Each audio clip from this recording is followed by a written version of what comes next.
5.5 lead on the Arizona Diamondbacks, who are one of the hottest teams in the league, winning 7 of their last 9. Let's take a look at the Dodger lineup here for Game 1. Mookie Betts leads it off, and then Freddie Freeman at first base hitting second. Will Smith, the catcher, bats third. Max Muncy was ejected from yesterday's game, back in there third base hitting cleanup. JD Martinez, productive return from the injured list with a hit in 8 of his 9 games. He knocked in 6 runs in the 4 games in St. Louis. David Peralta got to bat leadoff yesterday with Betts getting the day off. He settles back in for the 6th hole in left field. The rookie Miguel Vargas at second. Another rookie in James Outman in center field. And at shortstop Miguel Rojas, who's collected a hit in 4 consecutive games. Where are you, Charlie? Seems like the Braves forgot there was a rain delay. Now want to delay this part of the game. There he comes. He's 39 years old, Joe. Takes him a while to get out there. In his 16th season in the major leagues, and Charlie said the question bounced around his head for a lot of last year. Can I still do this? Do I have anything left? And the numbers were not good. The ERA was around 4.5, and there were a lot of starts last year where it looked like he might be finished, but they had already signed him to a 1-year extension. And so this, his 16th year, they were really hoping he could rediscover it, and as the numbers show, he has. He really has, and especially in the last 2 starts, he has been on his game. When you talk about Charlie Morton, you talk about a curveball. And really the biggest transition from early in his career to now is moving away from the sinker and going a little bit more to the 4-seamer, which is a better window to throw the curveball out of. So you go from 94 miles an hour, almost 95 miles an hour, all the way down to 82. So it gives him great change of speeds. The difference between good outings and bad outings is really the way if he walks people or doesn't walk people. The wins, and then when he pitches well, only about 2 walks every 9 innings. But the bad ones, he gets closer to 4 or 5 walks every 9 innings. And there are the numbers over the last 2 starts you're talking about. Against the Texas Rangers on Monday, and the Rangers are the #1 offense in baseball, scoring almost 7 runs per game. He struck out 10, 6 2/3 scoreless innings. Season high with those 10 strikeouts. And the Dodgers need to be disciplined in the strike zone. If they start chasing the breaking ball and allowing the fastball up to beat them, that could be a long night. Dodgers dropped 3 of 4 in St. Louis to open this road trip. Still, though, 16-6 over the last few weeks. Best record in the major leagues in that time. And the offense was not the problem. They scored 5 runs or more in all 4 of those games. They'd coming into the series in St. Louis, when they had done that this year 25 times, they'd won 22 of them. Well, 1 in 3 in those cases in St. Louis. Mookie Betts takes ball 1, and off we go. Officially a 40-minute delay. It's still a little bit rainy, and it's quite breezy. It is breezy. The flags say it's blowing out to right field. The players would know better which way the direction of the wind is going. Sometimes it's a little different in these stadiums, how they're configured. 2-0 on Mookie Betts. Windy nights, I would always be checking with my outfielders. What's it doing now? Especially when you think about places in the National League West like San Francisco. But it is breezy like San Francisco here tonight. 2-1 on Betts, who comes in riding a 9-game on-base streak. He had yesterday off. And swats this one to right field. That's the direction the wind is heading, but didn't get it up there enough to get any kind of boost. And Acuna puts it away. Here's Freddie Freeman. First baseman number 5, Freddie Freeman.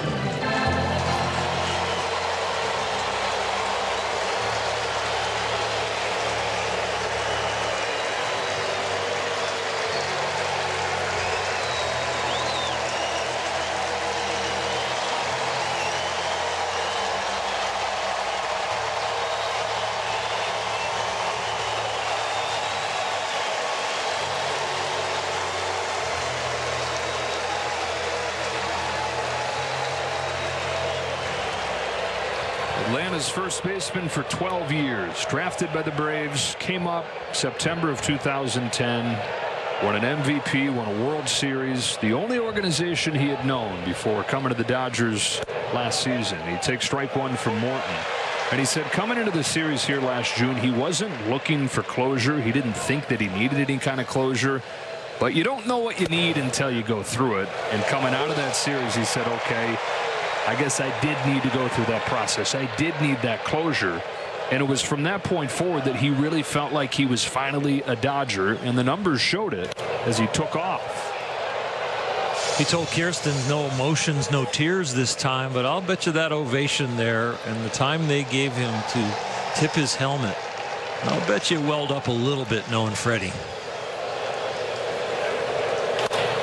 He said it was one of the hardest days of his life coming back here last time, but also one of the most amazing days of his life, and that he couldn't feel his legs for the first few innings standing out there. The ovations he was getting. Another 0-2 from Charlie Morton, and Freeman's down on strikes. One of the transitions with Charlie Morton, of course, has been more curveballs where he really thought it was a special pitch for him. The other thing that happened when he started throwing more curveballs was the fact that he threw it firmer, that later, sharper break. And he has rode that horse for a while now.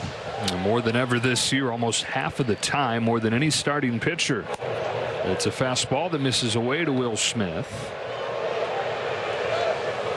How about a 39-year-old throwing 97? That shot on the ground to second, Ozzie Albies. And that's a 1-2-3 first inning for Charlie Morton. It is 332nd career game. Now Gavin Stone, his second. In runs per game behind just the Dodgers. Ronald Acuna leads it off, and then Olson and Sean Murphy. Riley, Rosario, and Albies form the heart of the lineup, with Ozuna having gotten things going this month, hitting 7th, DHing Arcia, and the rookie of the year last year, Michael Harris, hits 9th. Time for American Express Level Up. It's Gavin Stone, the 24-year-old from Lake City, Arkansas, who last season won an ERA title in the minor leagues at 148. This season in AAA, it's been a little bit rocky, but his last couple have been very good, including on Tuesday. He struck out 10 and comes up to the major leagues feeling good. Ronald Acuna takes ball one from Stone. Yeah, and he better be feeling good facing this lineup, and especially this guy right here, who is the early frontrunner for National League MVP. Just overwhelmingly good. Now, he came back last year, Earl, from the knee injury in 2021, but he's really back this year. There are 5-tool players, and then there are 5-tool players that have exceptional tools in every department, and that's it. I mean, this is Hall of Fame talent in one body, and it's a career that is really fun to watch. Back to being a force of nature, feeling healthy again. Swings and misses. That's the changeup that Gavin Stone is known for, that we didn't really get to see in its fairest form his first time. I already like the pace of what the pitch clock is doing to him.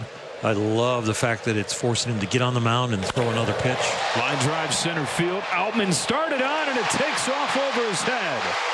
Acuna's got a leadoff extra base hit. He'll settle into second with a double. Among the many things that he's doing at an extraordinary level this year, he's now hitting above 540 in the first inning.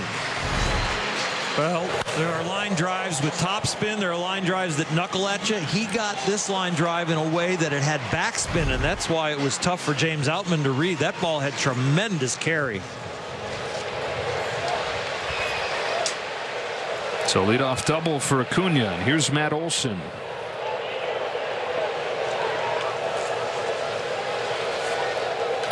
Second season in Atlanta for Olson. Of course, acquired him in a trade prior to last year. Immediately signed him to a long-term extension. And he says much more comfortable here in year 2. Third in homers, third in RBIs behind Alonso and Muncy. They'll move the runner up. One gone in the first inning. And of course, he is always going to be tied to Freddie Freeman. It was that trade that basically triggered Freeman signing elsewhere, or at least showed the Braves hand that they weren't planning on bringing Freddie Freeman back. And since the two guys joined their new teams, Freddie Freeman with a great advantage in terms of batting average. Yeah, just about every category has gone Freeman's way. Whether they want to be or not, they'll always be compared. Man at third, one gone, Sean Murphy, who followed the Olsen route this year, and that is acquired in a trade and then signed to a long-term contract, and they thought they were getting a good player, but he has exceeded expectations.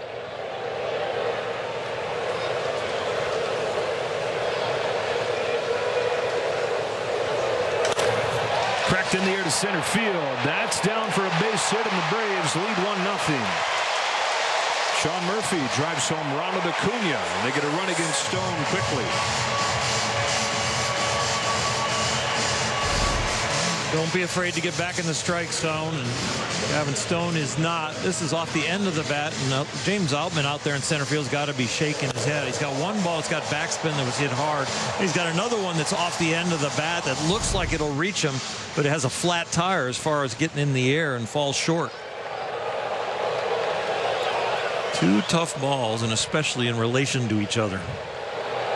Runner at first, one gone. The hitter's Austin Riley. Fouls off the first pitch. Braves coming out very aggressive.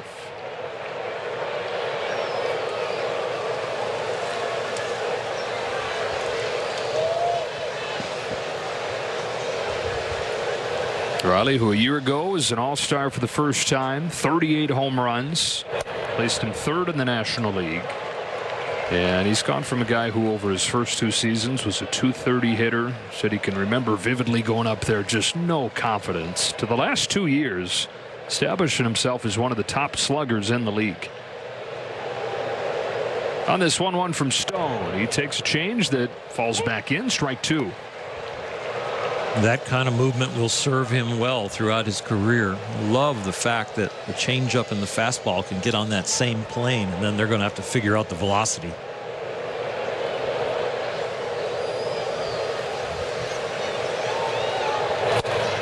Two and two. Got really good life on that fastball. In college at Central Arkansas was pretty much all he threw. He had different versions of his fastball, but rarely mixed in a change or a breaking pitch. Misses away here, and the count goes full. And the Dodgers, as they so often do, developed him from a very raw pitching prospect into one of the top pitching prospects in baseball. Murphy at first, one gone, and a 3-2 to Austin Riley. Fouled off.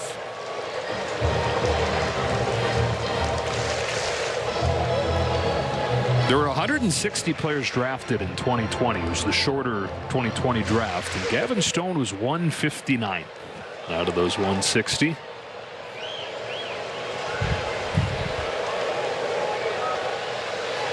And the big leagues 2 years later. Misses low. Third base runner of the first inning for Atlanta. AT&T Fiber fast pitch. Gavin Stone debuted against the Phillies on May 3rd. Not an easy team to debut against. He gave up 4 runs over 8 innings, or over 4 innings on 8 hits, and it was the fastball that the Phillies hit around the most. Not a huge change of speeds compared to Charlie Morton, where we saw a big differential between the fastball and the curveball. The differential between the fastball, the curveball, or the slider and the changeup with him a little tighter at 8 miles an hour. Eddie Rosario, change for a strike. The differential is more of a get weak contact compared to swing and miss and chase.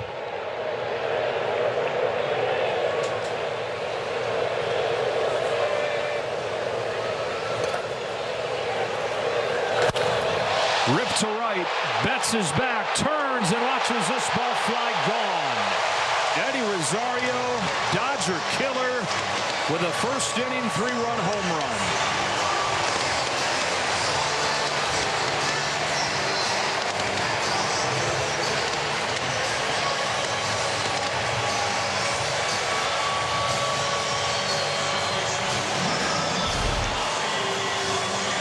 This is up. It's a mistake. You can see Will Smith wants it down and away, and it's right down the middle. A pitch that doesn't have the same life as we were commenting on earlier. Rosario does not miss it. Couple differences between here and AAA. The walk on a borderline low fastball. AAA hitter probably swings at that and maybe grounds into a double play. But here it's ball 4, and then you make a mistake to the next hitter, and it's a 3-run job. Ozzie Albies chases 1 ball 1 strike. Braves are the top home run hitting team in the National League, and over the last month they've averaged 2 home runs per game. And it's Eddie Rosario, who had the time of his life against the Dodgers in the National League Championship Series in 2021, and really earned himself another contract in Atlanta on that performance alone. It's been coming to life lately after a slow start this year.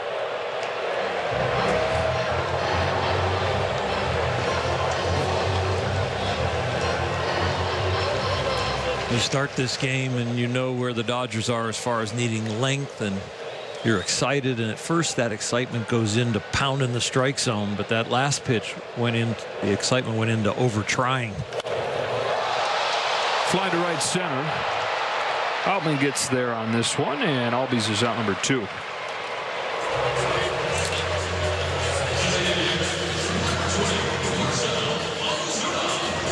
Marcell Ozuna went 5 for his first 59 this year, and it was looking like any day the hammer was going to drop and he was going to be gone, but they kept on running him out there. They're paying him a lot of money, and so they were just hoping desperately that he could find it, and he has, hitting .330 with an 1100 OPS in May.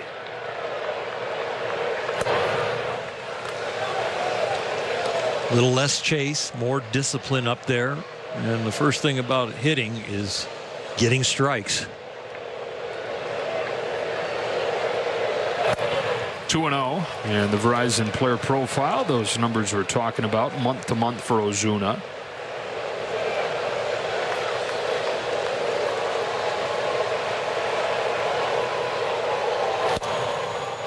Two and 1. 14 games is not a short burst when you're comparing it to 18 games, so that .333 is solid.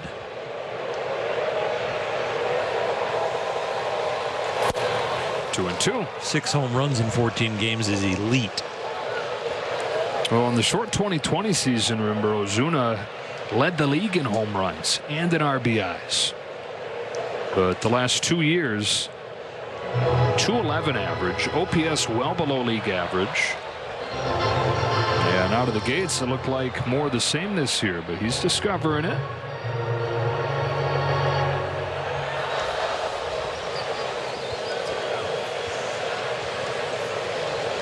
On a 2-2 from Stone, Ozuna takes ball 3.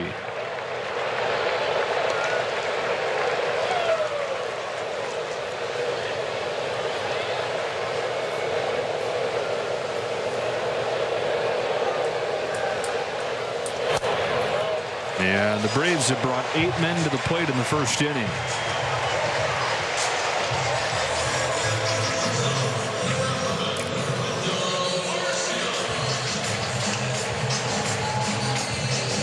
He's made some good pitches. He's made some pitches in the heart of the plate. The Braves have swung at the pitches in the heart of the plate, the mistakes, and hit them hard. And they've taken those borderline pitches for ball 4. Those are the things that you learn as you move from your minor league days into your big league days. You have to go through some of these growing pains of understanding a big league hitter's approach compared to a minor league hitter's approach.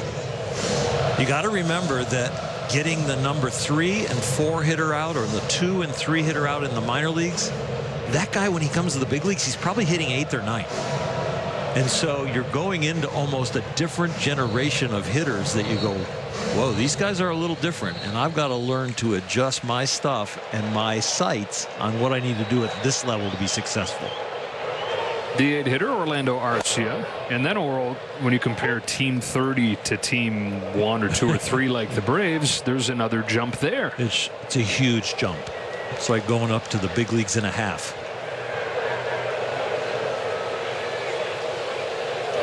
That's kind of where it is, though. And they asked Dave Roberts, well, what do you think about these kids doing this against the Braves of all teams? And Dave said it's not ideal, but it's where we're at. Julio Urias had to go through this when he opened against the New York Mets in New York. Arcia serves a base hit the other way. And they batted around against Stone in the first. You know, it's bad enough to give up 4, but really what's really troublesome for the Dodgers is the pitch count. Give up 4 and throw 17, 18 pitches or even 20. But when you're at 29 and you only have 2 outs and you're being relied on, hopefully you can go 5 innings. They're going to have to watch his health and his pitch count as this game goes a little deeper. Reigning Rookie of the Year, Michael Harris. And how deep are the Braves? He bats 9th for him. Part of that is the depth. Part of that is he has really struggled this year. He missed 3 weeks with a back issue. And since coming back, his OPS is 509, which is almost 400 points lower than it was as a rookie.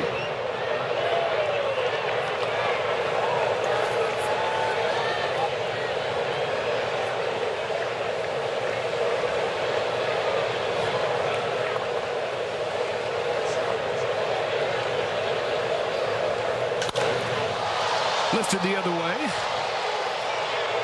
And David Peralta to put an end to this long first inning. Takes Gavin Stone 32 pitches. The Braves bat around and score 4 times.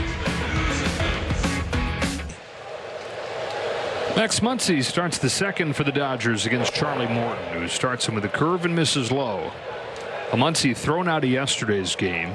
He got his word in with the home plate umpire, and that was okay, but it was when he gestured down to Paul Emmel at third that he was ejected. Of course, after Emmel had the rough 9th inning the night before, and Max says, I have to be smarter about that. It's okay to argue your case at home, but he realized he probably took it a little bit far. And then Dodgers had to play without him, and his spot in the order came up in some big spots in that game where they would have loved to have had him.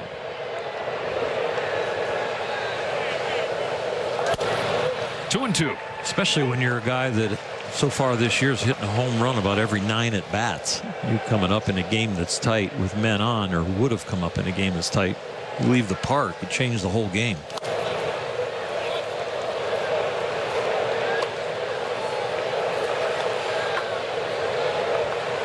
Charlie Morton 8. As we take a look at J.D. Martinez, Morton is filling the strike zone. First inning, 8 strikes out of 11 pitches. And that's including going 2-0 to Mookie Betts. You're somebody, Orel, that can speak to a long career and reinvention and finding a way to continue to produce at a high level. How do you do it? How do you go from having a 4.5 ERA last year, thinking you're done, to elite again? Let's fly to right center field. It is going to be Albies for the first out. Weird, huh? Weird flight. That was weird to watch the Atlanta defense approach that pop-up.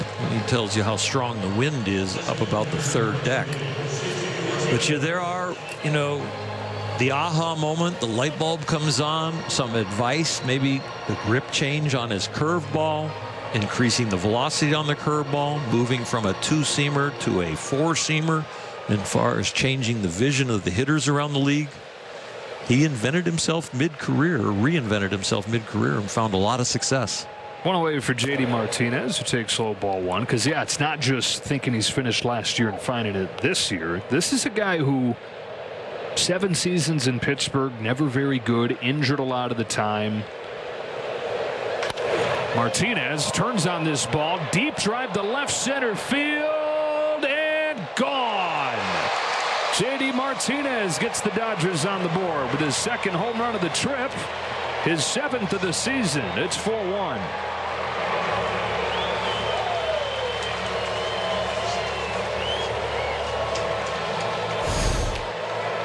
Martinez has not had a home run off of Charlie Morton, but in his career, coming into the night, hitting over 300 with a few doubles. Morton gets his number every once in a while with some Ks, but wow, did JD get into this one. And you know what? I think it would have went farther up the stands if the wind wasn't knocking it down. That ball was crushed. It's a strike on David Peralta. Extends Martinez's hit streak to 7 games. He's got 7 knocked in on this road trip. Fly down the left field line, foul. Just to finish off that thought on Charlie Morton. This is 7 years where he was a league average guy at best as he dealt with those injuries. And then In the 7 years since he turned 33 years old, he's been an All-Star twice. He's won 2 World Series, and he's 4th in the majors in wins. It goes Garrett Cole, Max Scherzer, Clayton Kershaw, Charlie Morton. And I remember him as a really big game pitcher. Mm-hmm. When you get to the playoffs, and all of a sudden if fastball is your pitch, well, in the playoffs with the adrenaline running through the whole lineup and the whole organization of the opposing team, you can throw it 100 and they can still catch up to it. And he can make it move and he can bend it. And that fights adrenaline very well. Changing speeds and making it bend in the playoffs can really be effective. 17 career postseason starts for Charlie Morton, who strikes out Peralta on a curve here, his second. Dansby Swanson, who played with him obviously for a couple of years here in Atlanta, said that he goes about a postseason game, it seems like, the same way he does a spring training game in terms of his personality. He's always the same guy.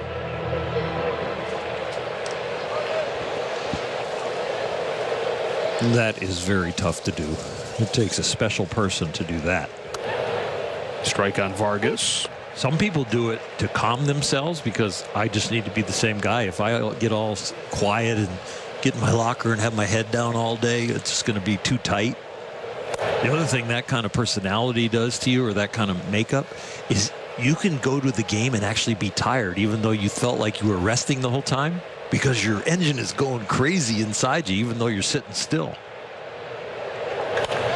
Vargas rips one down the left field line, hooking, foul.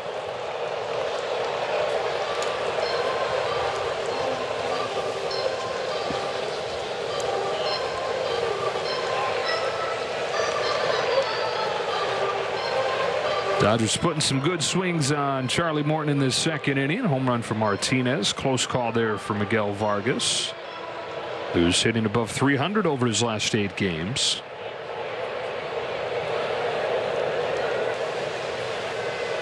And on this 1-2 pitch, fouls it straight back.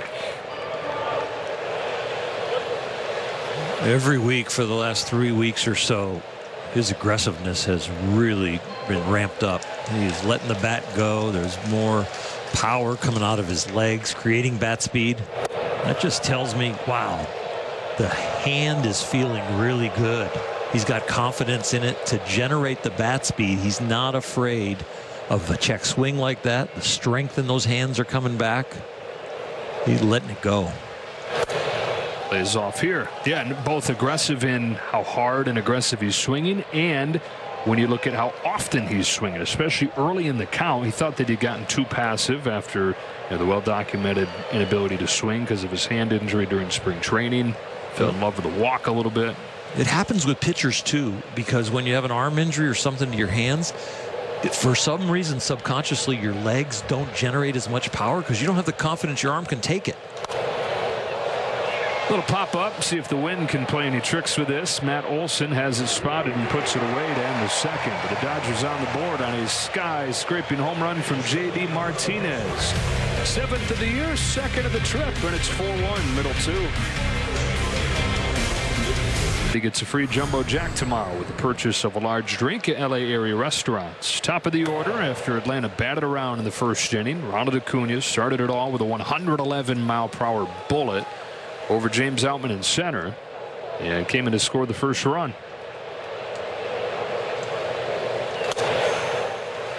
1 ball, 1 strike. Positives for Gavin Stone is he got some hitters to 2 strikes. 4 of them. The problem with all 4 of them reached base either by a hit or walk. Ground ball to short. Miguel Rojas. And a much better start to the second inning.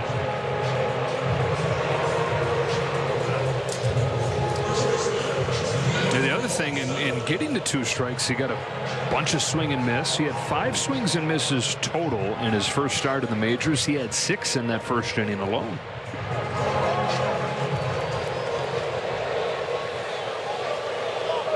One away, Matt Olson. Little high. And Stone, the other thing he has going for him here is he's not pitching for another opportunity. They've said he's going to get at least 3 or 4 starts here. Given the current state of the rotation, this is his spot for a little while. You've got to think there's something to that mentally where you don't feel like every pitch has to earn you a job. There definitely is something to that.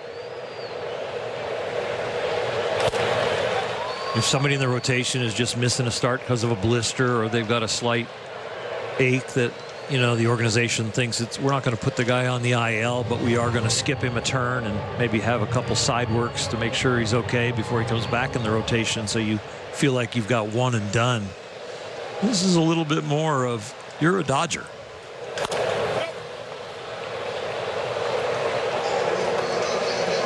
Now, his changeup might work a little better now that the Braves have 4 runs, because a lot of times in the hitters' minds, the undisciplined hitters, it's like, I already got mine, and now I can be aggressive the rest of my at-bats. Changeup's pretty good when guys start swinging.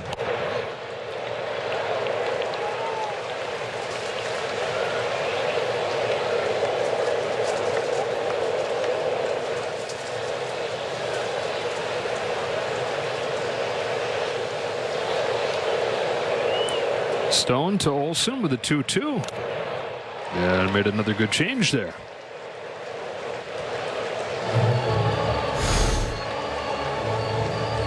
Looks like a strike down the middle. Had a little bit of depth right there. Olson trying to elevate it. Just ticks the top of the ball.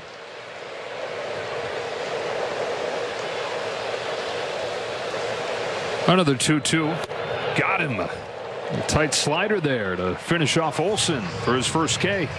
You might call it slider, and it's slider spin, slider grip, but it works like a cutter. His slider is not real big. You throw the bigger one to righties, hopefully to get the chase, and a little tighter, harder one to lefties to just trying to jam them. 2 up, 2 down in the second inning. Now Sean Murphy. And a fastball to the corner for a strike. Knocked in a run with a single his first time. 4-seamer right on the edge.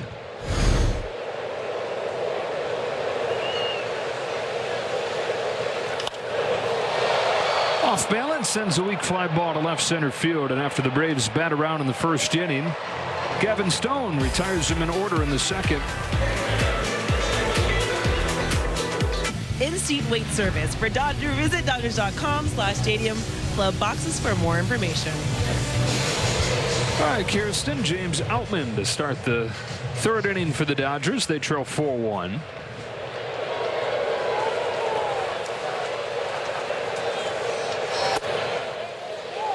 James checks his swing, ball 1. And apparently there's some confusion whether it's a strike or not. Or is James saying that he was hit? Because he was. And if it was a check swing, if he didn't go around, then he gets first base. Because so home plate umpire Alan Porter didn't have him getting hit. We got half of the equation, and that is he didn't swing.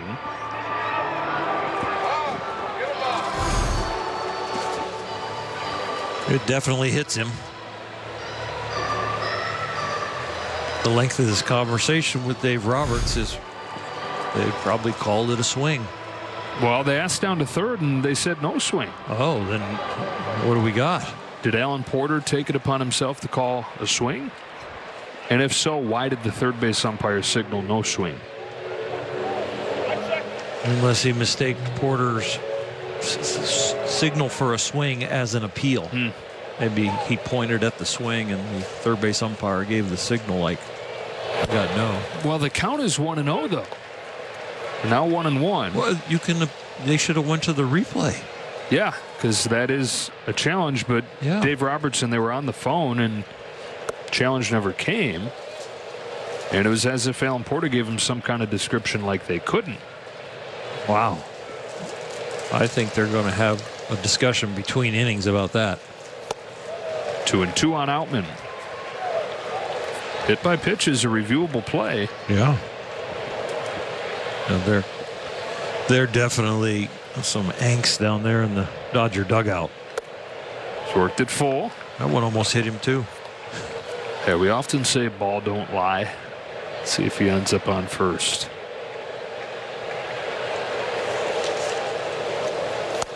The ball lies. Well, they're going to talk to James when he gets back there too, so our cameras will follow him. I'll bet you there's going to be a little discussion with James about what happened up there too. And it also could have been that Alan Porter didn't grant them the right to challenge because they didn't get it in time. You only get the 15 seconds from the moment you put up your hand as a manager, and they're supposed to draw a hard line and be very firm about that. Well, the other way to get some length could be have your hitter call time, right? Would that get you the extra time, or you've got to get the request in that initial time? That was a tough one. Miguel Rojas backspins a fly ball to center field that Michael Harris settles under for the second out.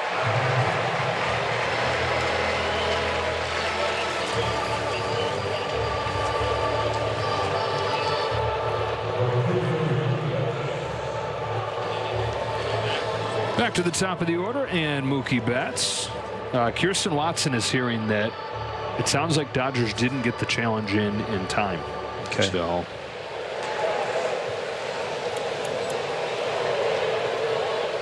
and that is an emphasis this year for umpires.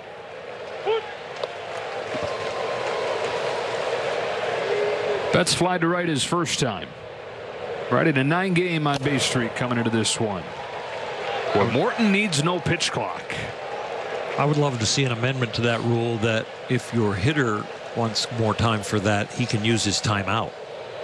And then the rest of the at-bat, no matter which way the challenge goes, the hitter doesn't have a timeout. Find another way to extend that a little bit if there's a little bit of discrepancy. Or swing and a miss from Betts. 4 Ks for Charlie Morton, and after 2.5, 4-1. Lead in the first matchup between the top 2 teams in the National League to this point. Both teams 29 wins. Dodgers 2 more losses than the Braves have. Kevin Stone at his second major league start.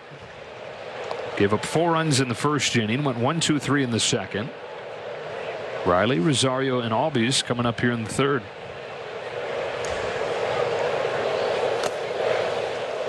(2-0) on Riley. Walked his first time, scored on Rosario's homer.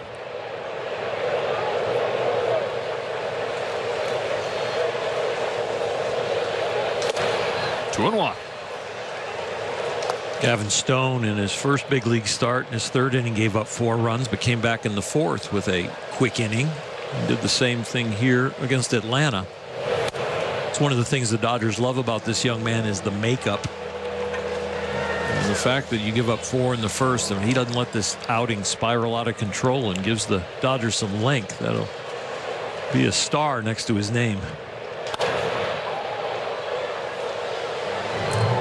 You've given the number a couple times, but 3.7 innings per start over the last week plus for the Dodgers, which is jarring because they were among the leaders in the league in that category over much of the season prior to this stretch. It's a leadoff walk for Riley. Well, you lose Julio to a hamstring. You lose Dustin May to a foot pronator. You have some other injuries of guys like Ryan Pepio that aren't coming back as quick as they thought. All of a sudden, with Walker Buehler going through the TJ, and you've almost got a whole rotation, a good rotation on the IL.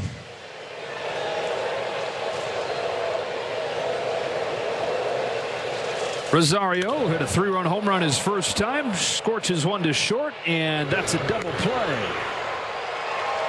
Rojas takes it himself to second, and an easy toss over to first base. 2 out.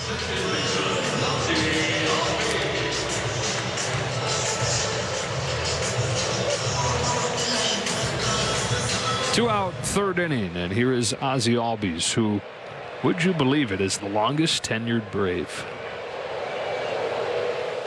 Debuted when he was 20 in 2017. He had Freddie Freeman go to the Dodgers. Dansby Swanson goes to the Cubs. And now in his 7th year, the unquestioned leader, the tone setter for this group, even with what Acuna does. This is the guy. Understated, tends to get lost in the shuffle. You know, Freeman and Swanson, the longtime guys. Acuna being a superstar. Riley, the long contract. But Ozzie Albies, energy, fearlessness, and was one of the guys that when he came up, it helped change things here in Atlanta because they've been bad for a long time.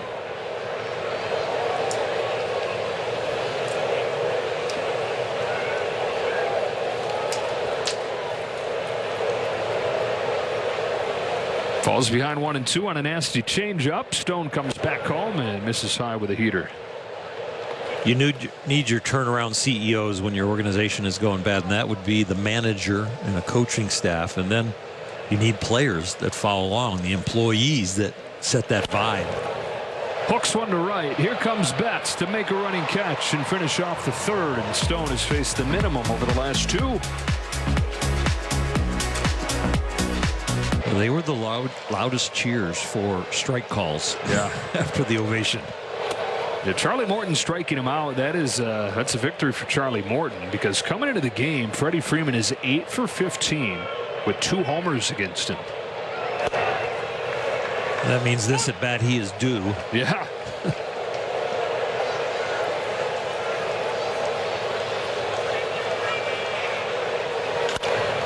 Up the middle and through, and he was due. He turns and heads for second. How many times is Freddie Freeman going to do just that? Turning a single into a double. His 27th extra base hit to lead the National League. Some of them are pounded. Some of them are hustled into. This is right there out of the box. Good sharp turn, and he is being his own base coach. He's not looking at the first base coach. He's not looking over at third. He's checking the whole thing out. Understands the arms, the angles, and his speed. So immediately in scoring position here in the fourth for Will Smith. Takes a strike, and we check in with Kirsten. Well, Joe, you guys mentioned the standing ovation for Freddie in his first plate appearance. And earlier, he was asked if he thought the fans were going to do that for him. He said that he did not, but he did say that he wanted everyone to know that he's just so grateful for their continuous support. And so he made sure to sign some autographs while he was out here ahead of the game doing some field work with Dino, guys. It started off a little bit quiet, the ovation, but then it started to snowball, and Freddie tipped his cap, and before long, everybody was cheering for him. Welcoming him back. Smith lofts the ball to right center field. Acuna going back. Leaping catch, Ronald Acuna. Freeman takes third. Not just a resurgence offensively, but he's running around healthy again on that knee.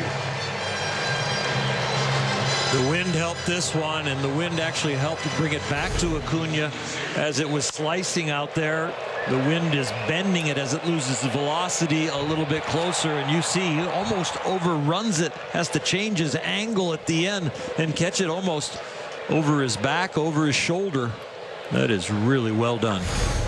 Brian Snitker said to play the game the way he wants to play the game, he's got to feel like he has his legs under him. And he does again, and it's been a long time. Tore his ACL July of 2021. He was having his best year at that point. And he returned last year, but the numbers were down really across the board. And it makes sense. I mean, he was less than a year removed from Tommy John surgery. And his game is such that he requires full capacity physically. He is a physical marvel. But when you're coming off a torn ACL, it's going to obviously be diminished.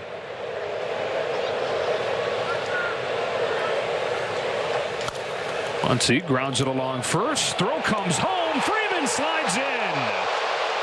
Stuck the foot in there before the tag in a 4-2 game. Dodgers catching a bit of a break there. Although he did step on first for the out.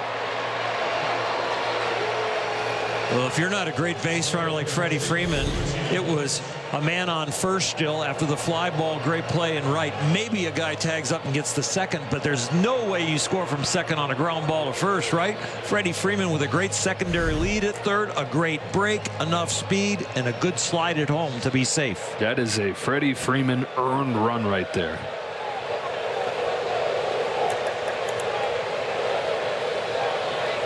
So they've chopped the deficit in half the last couple innings. Martinez got him on the board with a home run his first time up. So they get that run when you put it all together with essentially a hard ground ball up the middle, that Freeman takes the extra base on, a productive out to get him to third, and another productive out with some aggressive, good base running to get him home. And it's a momentum shifter. I mean, it gives everybody in the dugout. The Dodgers needed to get a runner on third and one out in a game when you're already down by 3. Martinez off the end of the bat has his second hit of the game. So this is the 9th game out of his 10 since coming back where he's had 1 hit at least, but it's his first one where he's had multiple hits. Breaks his bat right here, but he'll take it and find some outfield grass with an lofted line drive over the infield, short of the outfield. That's why you use bad wood sometimes. Tying run to the plate, David Peralta pulls it down the line. That's a fair ball that scoots its way all the way to the corner, and it's going to give Martinez a shot to try to score. He will. A triple from Peralta and a 4-3 game. What's going to be interesting is that ball bounded down the line. Would it hit the wall that cuts in, or would it sneak by? And it just barely did, and it means the 3rd run for LA. And another guy on third. And we mentioned Freddie Freeman's ownership of Charlie Morton. Well, Peralta coming in this game was hitting .538 and 13 at bats, so he sees him very well.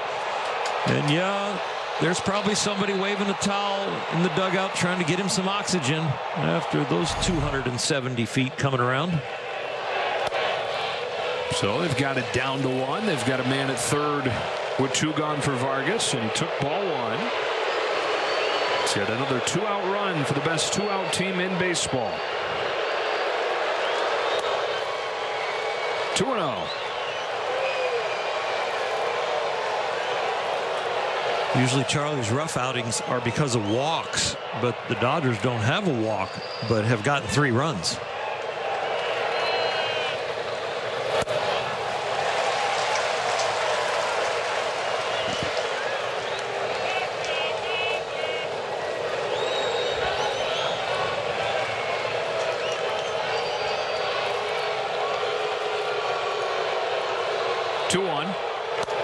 Ball 3. Maybe I gave the broadcaster jinx. Maybe Vargas gets a walk here and gets Outman up there. That's good power to use when used this way. There's ball 4. So that is the first walk, and they're at first and third. A word from Morongo. Rob Schneider live May 26th. Get your tickets now. 3 straight 2-out base runners for the Dodgers, and James Outman to the plate. Well, they dropped 3 of 4 in St. Louis, but it wasn't the offense's fault. They had leveled out the whole 13 runs and then 2 runs, 13 runs and 2 runs when they were 13 and 13. Now the Dodgers are starting to score like 5, 6, and 7 a game. They averaged almost 6 runs a game in St. Louis. So James Outman to the plate here in an RBI chance, and the top of the Dodger order has been elite. They've been doing what you expect those guys to do. Bottom of the order not nearly as good. James Outman can be the difference for that group. In the wins, James Outman's hitting .373. In the losses, he's hitting .105. 17 of his 20 extra base hits have come in wins. There's 2 disengagements. And so this, a first and third situation, creates an interesting opportunity for the Dodgers with those 2 disengagements.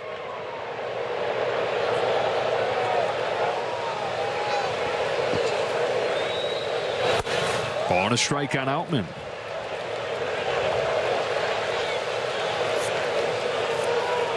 They get extra frisky over there with Vargas, try to draw the attention of Morton.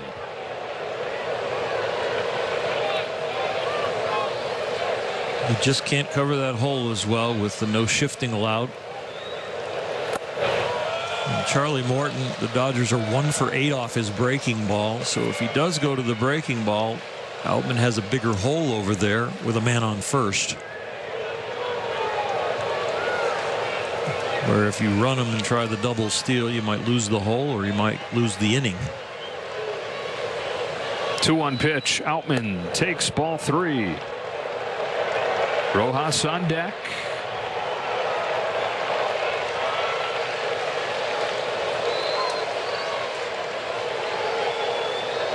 He might get something straight here to hit. Dodgers down a run in the 4th. Outman takes a strike. Still bending it in there. 3-1.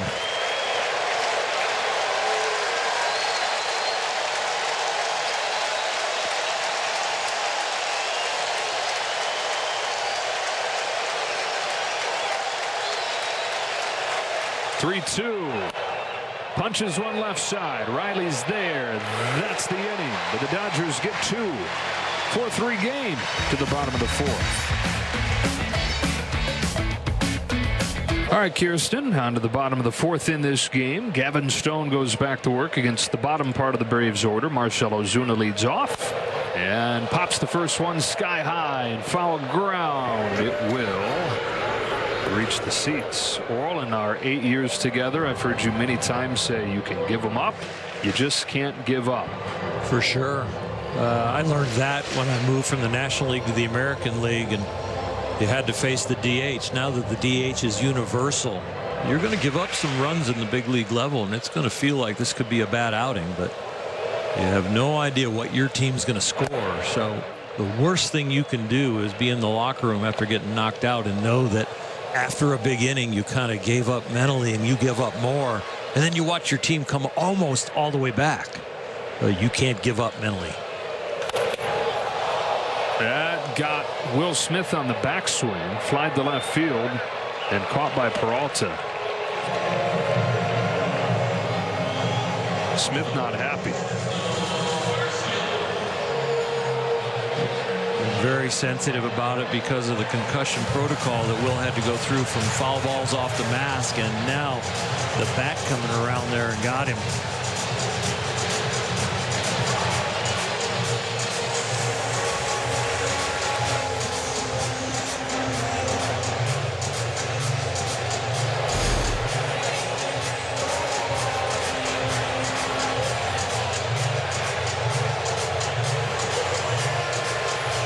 Marcell immediately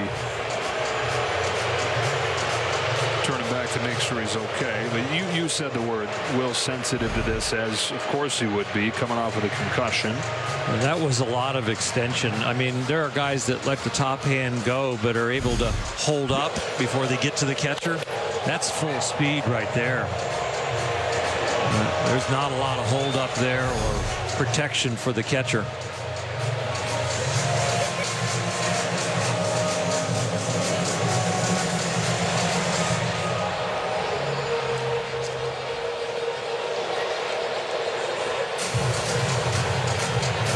The Dodger bullpen was coming to the aid of their catcher there. All the relievers started to empty out of that bullpen. 3 meetings in the postseason in 5 years, these two organizations. Orlando Arcia takes high. They only meet a couple times a year, but given the stakes when they meet, it's intense. Mark your scorebook for the next time he comes to the plate, to pay particular attention when he leaves the on-deck circle to all the way through the at-bat.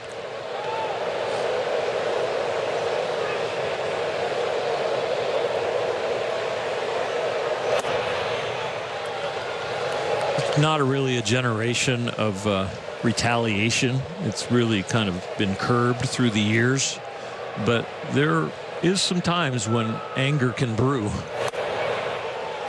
Let me ask you this. Do you think that Will, give it a moment, takes a deep breath, would be okay? Or is his point right there, you can't have a backswing that long? I don't care how much time I have to think about it.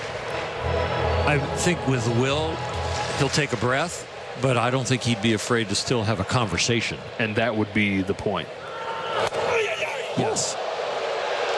Check swing, no swing. And now you hear boos like that was a little retaliation, and it wasn't. I mean, it's just not that close. He was more worried about his hands getting hit than his head. Arcia's second hit of the game, and his career season continues. Average up above 320 for a light-hitting shortstop. Fastball up and in, changeup. Does exactly what he wants as far as the pitch and the location and change of speed, but the hitter does a better job at just giving him his chance and puts it in play. First hit for the Braves since Arcia's single in the first inning. 1-on-1 out. Here's Michael Harris. Flied to left his first time. This time last year, Michael Harris was in Pearl, Mississippi. The Double-A club for the Braves. Came up to the majors at the end of May, transformed the Braves. Won Rookie of the Year. Because remember, they were below 500 2 months into the year last year. They were 10 games out of first place. They came charging back. 10.5 back to 101 wins, winning the tiebreaker over the Mets by just one game. And it lined up almost exactly with when Harris came up.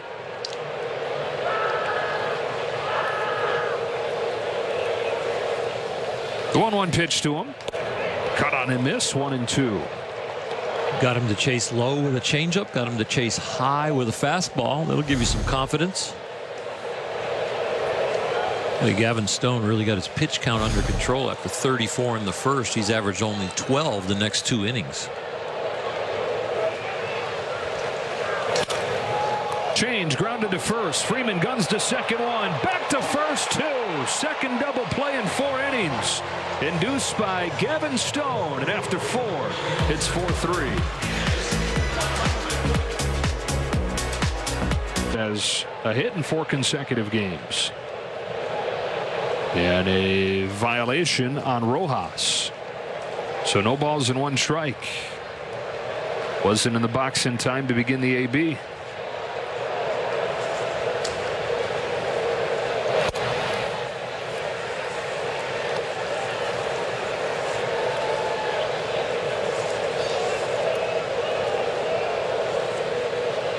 "39-year-old from Connecticut comes home and a line drive base hit to left center. Rojas takes a wide turn and hangs on with a leadoff single.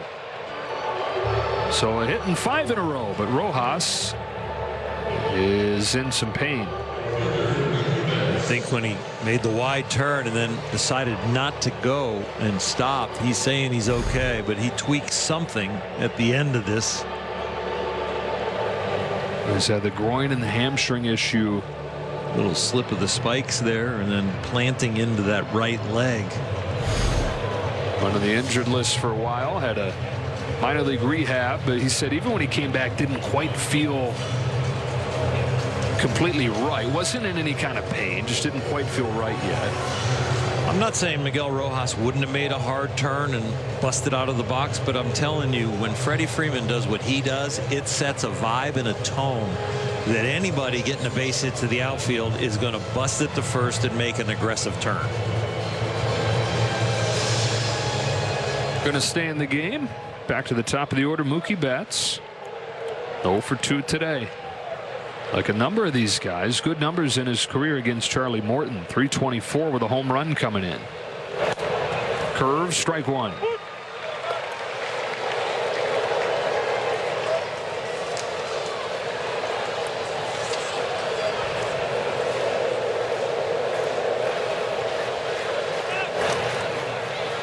Picking on him.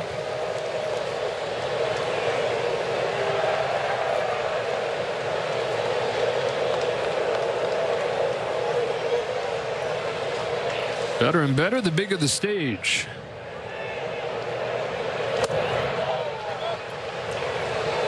One of the best in baseball this year when you get to the highest clutch spot of runners in scoring position and 2 out. Highest clutch within an inning.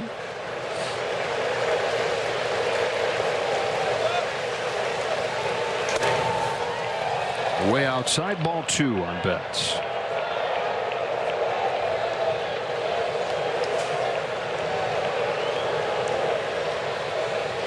Well, we haven't seen the walk issue really creep up. Only the 1 walk so far from Charlie Morton. His history tells you that he's due a few more.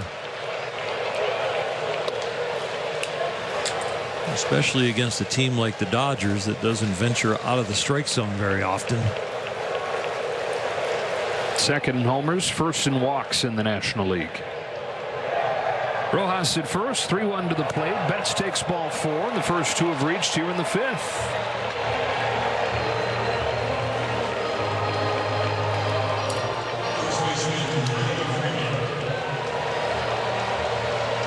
Tying run in scoring position. Go ahead run on base. Freddie Freeman, who doubled and scored last inning, comes up.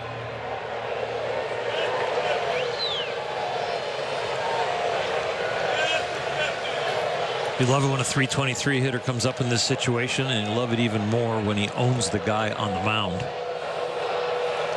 As Freddie does. 9 out of 17 with 2 home runs against Charlie Morton.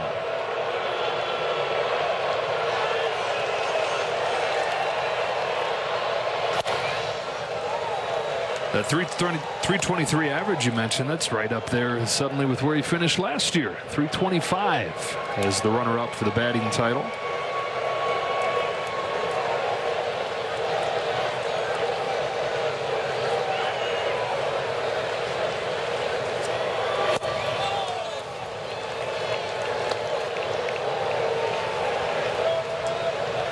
Pretty good. 530 average and 17 ABs.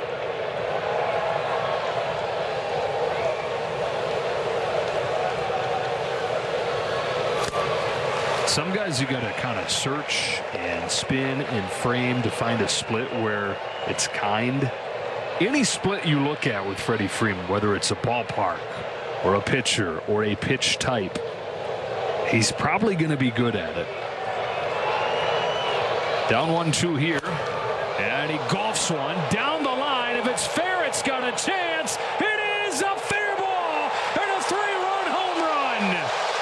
Freddie Freeman in his return to Atlanta has put the Dodgers in front with a 3-run skyscraping home run.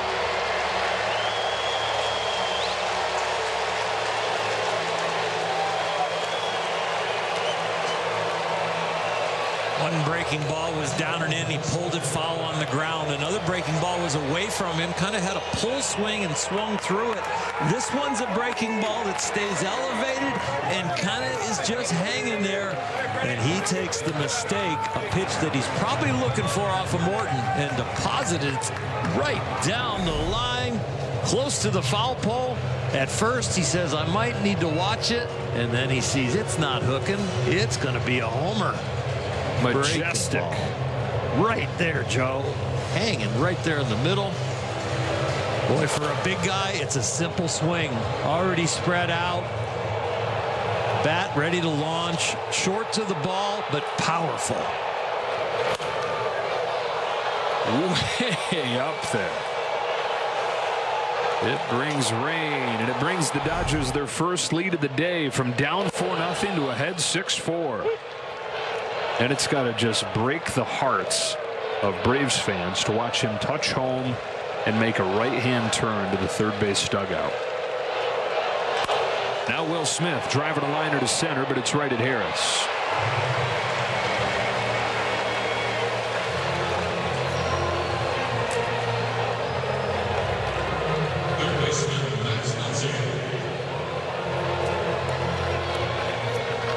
Charlie Morton, who's pitched so well this season, top 10 in the league in ERA, just fired 6 2/3 scoreless innings against the top scoring offense in baseball last week in Texas. Has given up 6 through 5 today and pours in a strike on Muncy. Against the top scoring offense in the National League. Yeah.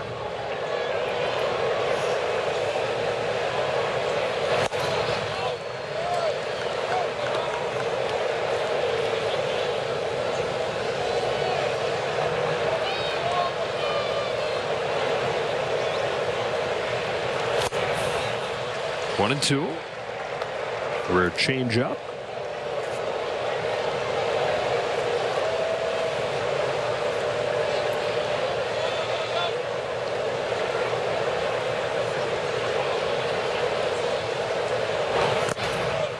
Two and two.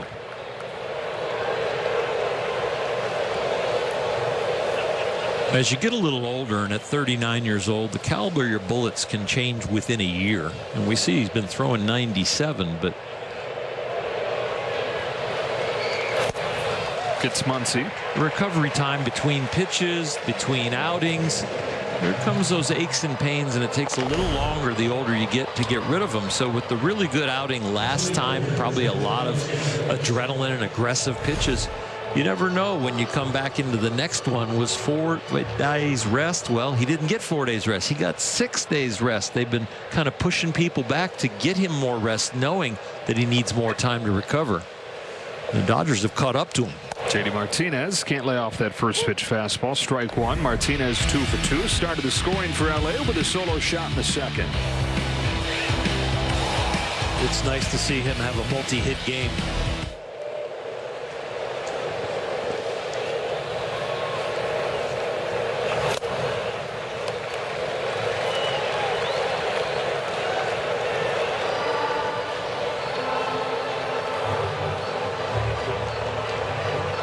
First one since coming off of the injured list, missing the 2 weeks with a back issue.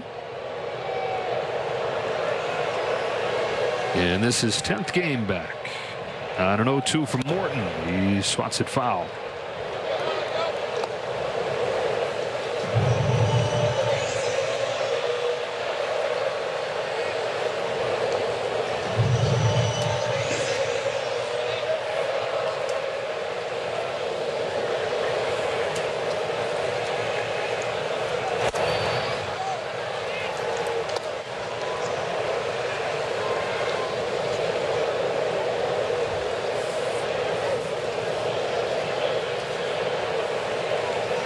The 1-2. Lifted to right. Towards the corner. Acuna is out of room. What's up with the dog sound effect there? I don't know.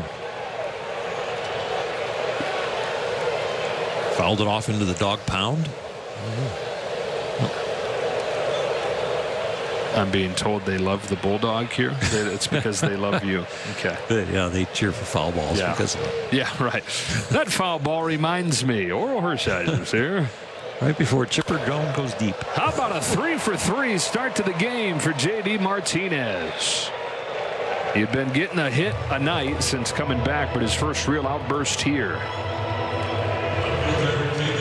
You get your 1 hit for 4, your 1 for 5, your 1 for 3 with a walk, and that kind of keeps your average and maintains you at a certain level. But the big nights, that's when you can really register some points. 7 hits total for the Dodgers. JD has 3 of them. David Peralta's got 1 of them, and it was a triple. Takes the first pitch outside.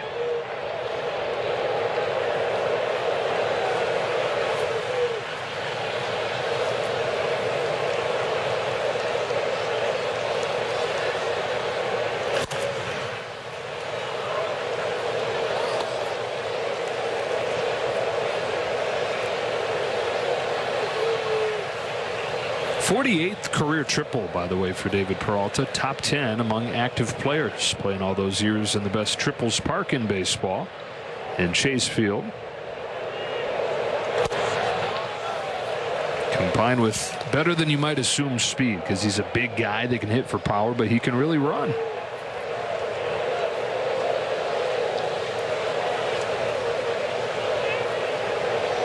On this 2-1 from Morton, Peralta grounds it foul. 2-2.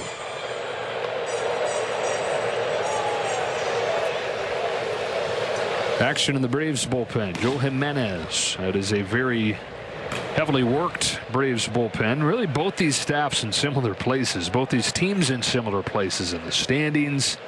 When you look at the offensive production and when you look at the injuries in the pitching staff, that has helped lead to the bullpen having to work more than they'd like. You know, the one advantage the Braves have in this series is that they have 3 healthy pitchers, and they're all going to go in this series. Morton, Strider, Elder, whereas the Dodgers have 2 kids coming up, making either their first or second starts in the big leagues. But advantage Dodgers here in game 1. Line drive, snared at short by Arcia. We're halfway home in Atlanta. The Dodgers have charged back from down 4-0 to ahead 6-4, and it's Freddie Freeman breaking their hearts with a go-ahead 3-run shot.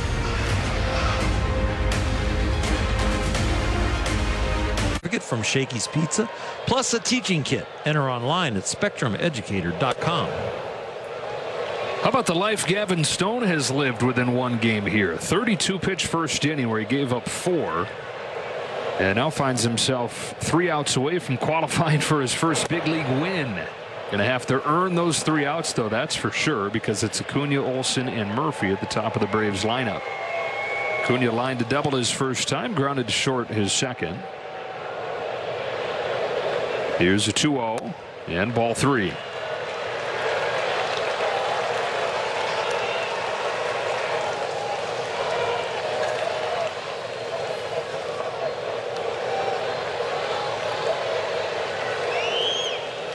Four-pitch walk to Acuna.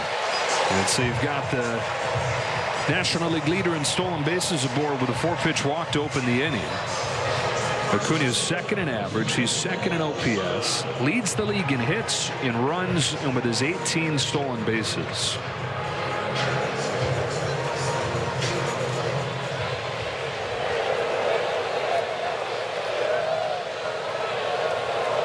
Tying run at the plate, Matt Olson, 0 for 2.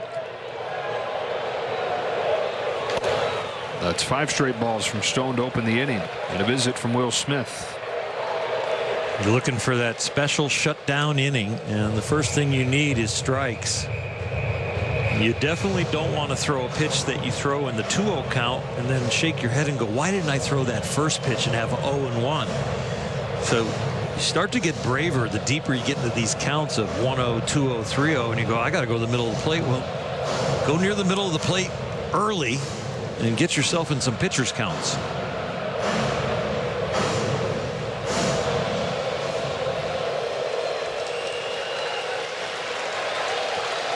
Olson, who's third in the league in home runs, 13 this year. On a 1-0 pitch. Ball 2.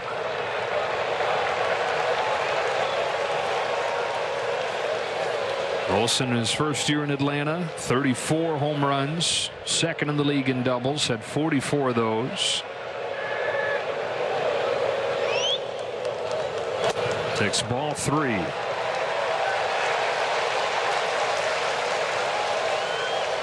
Evan Phillips warming. Maybe as early as you're ever going to see your highest leverage guy warming.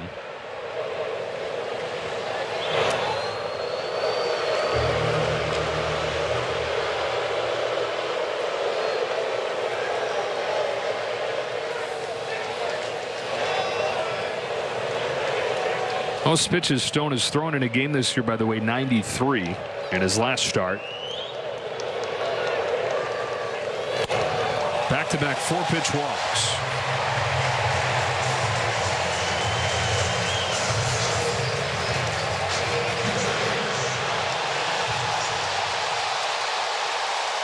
And Acuna just took third. Defensive positioning and a young man on the mound who was upset about walking another guy, so he's just out there holding the ball. Max Muncy's got his back turned. It was another easy 90 feet. One pushed over by a walk, another one pushed over by lack of attention. And so that is going to end Gavin Stone's night very quickly. It went south here in the 5th. Faced the minimum second through the 4th. Yeah, now Dave Roberts coming out, going to take it from Stone, and he's got Evan Phillips warming in a hurry and coming on for the. Phillips is in. Gavin Stone is out, and Phillips coming in early, but because of the heart of the order and because they're ahead. Yeah, because first and third in a 2-run game. Strike 1 on Sean Murphy. Yeah, you may look at it and see, wait a minute, this is your guy, right? This is the closest thing you have to a closer. What is he doing in the game in the 5th inning? What are the chances you're going to have a spot higher leverage than this? Tying run on base and the 3-hitter at the plate. Punch foul, strike 2. And to answer that question, not good. Well, this offense continues to score, and it's another 5+ run game on this road trip, but it might not be enough unless Evan Phillips really does a number here.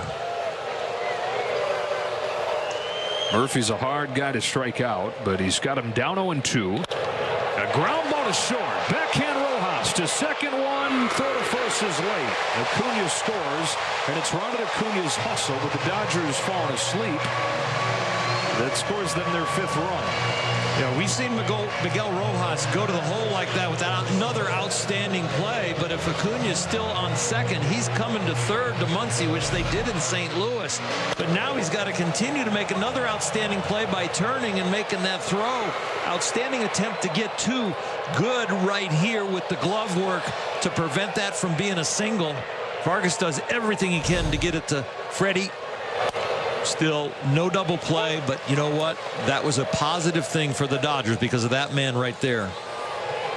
Also really good to see him move like that after he wasn't sure about his leg on his base hit last inning. Austin Riley, 2 walks against Stone. 2 strikes against Phillips.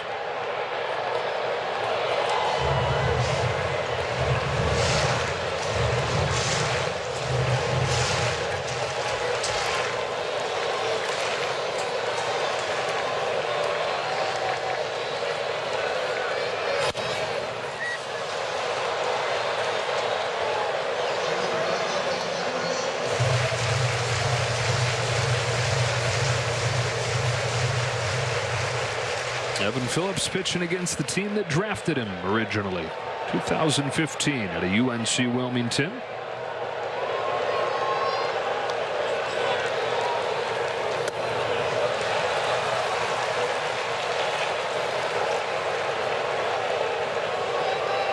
Drafted in 15, debuted for the Braves in 2018, just with a handful of games before he went to Baltimore. Fires 1-2, and Riley yanks a base hit down the left field line. Peralta grabs it on the track. Murphy hits third. He heads home and then throws on the brakes.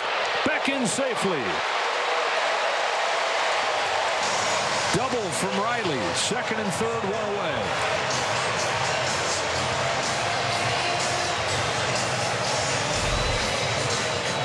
This ball is ripped. He goes down and gets 95 with a little bit of sink, and this gets into the corner, and now it's off to the races. Murphy rounding. Wow, Ron Washington did a great job stopping him at the exact right moment. If he takes one more step towards home, he's out on his way back with Freddie Freeman's free with that feed. Tying run at third, go ahead run at second. The chancer for Eddie. What a stop by Will Smith.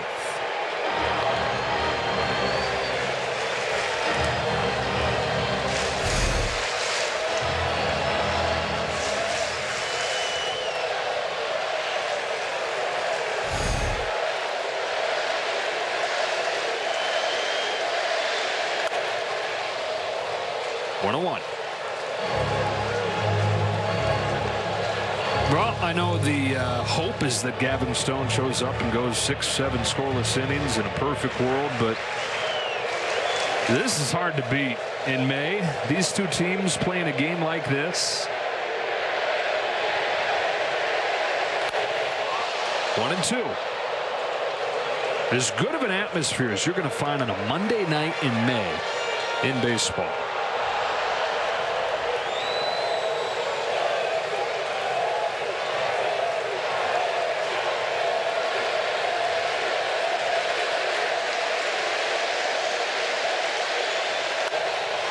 Line drive center field. Outman with a diving catch. Murphy was headed home, and he won't score.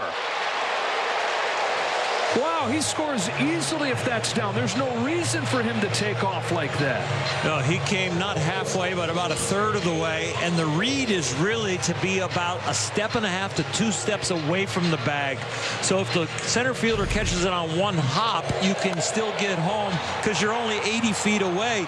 But he's about 60 feet away from home, and he's got to go back too far and can't tag. What a catch and a break for the Dodgers. Albies to the plate with 2 gone, takes high. If you're a step and a half, 2 steps away from the bag, you're close enough to go back and tag and get home because he's diving for that ball. It was poor base running at third. Yeah, you score pretty easily if you tag up appropriately there. 2-0 on Albies. And if you want, you can be a full tag up. Ball in the air, I'm just going to full tag up right here, especially with the fact where the outs are. And look at him, he's like, oh, that's falling in. And that gesture right there, the last 3 steps of him saying, reading it as it's falling in, it wasn't. Albies to second. Backhand Vargas steadies himself and throws him out. And Evan Phillips limits the damage to just 1. Dodgers still in front after 5 and a heck of a ball game. To the 6th. Joe Jimenez, who the Braves acquired from Detroit this offseason. On to face Miguel Vargas, bottom part of the Dodger lineup. Yeah, and he misses upstairs with the fastball, 1-0. It's Braves bullpen that's been pretty good overall, though as they've been used so much lately, not as good. A lot of strikeouts, not very many walks. 2-pitch guy, fastball slider, about a 12-mile-an-hour differential. Former All-Star in Detroit. It was a while ago, though. It was 2018.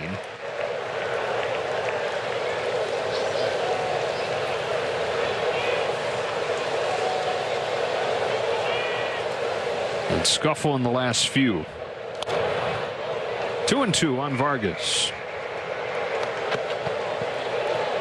Vargas walked his last time.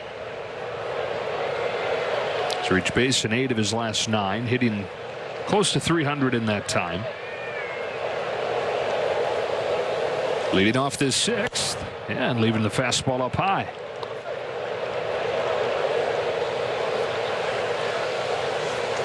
Outman and Rojas to follow.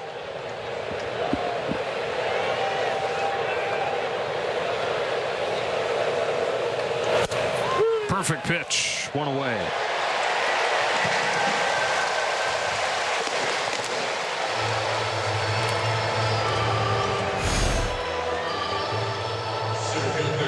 I feel like it with the top 2 offenses in the National League playing each other right here that the Dodgers are going to need some more runs.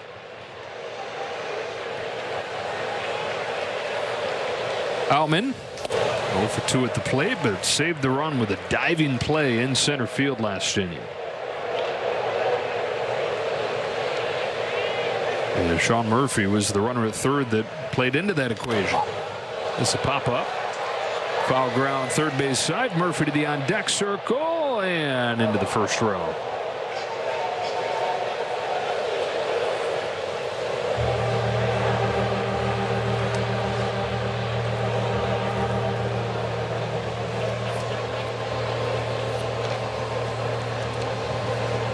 James put a big focus on his defense this offseason. He said, I know that your bat can get you to the big leagues, but I know that your glove can keep you there. Well, he had an eventful first inning tonight with Acuna's ball going over his head. Then the next hit in front of him off the end of the bat, a tough read on another line drive, but then made up for with that line drive catch. So the pop up into that wind, and the wind guides it into Souvenir Land.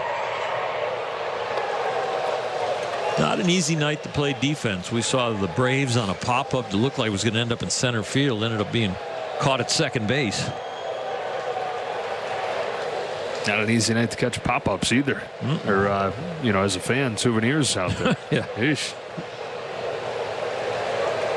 2-2 or 0-2 is high, and it's 1-2. Maybe you're predicting a future count. Let's see. This is going to be a ball. Let's see.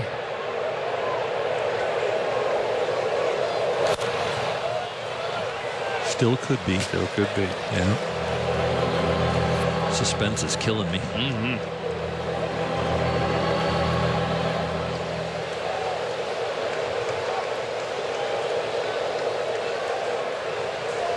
Jimenez throws again, and there we go. I was just way ahead of you. 2-2. Are you part of the Matrix? Nope. I just misspoke. Outman sends this one in the air down the line. Albies and Olsen out there. Olsen seems to have it located. He does. 2 gone in the 6th.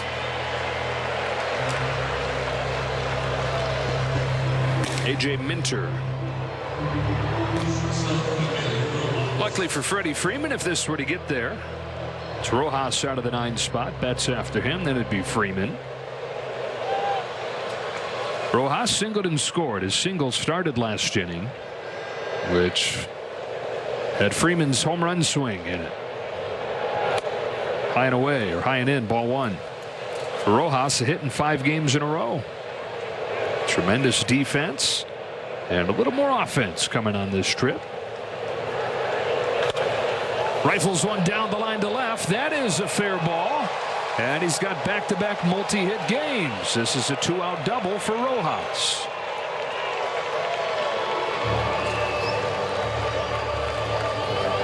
A little out in front, but not that far out in front, that releasing the top hand and extending the bat through the hitting area. That's a good piece of hitting.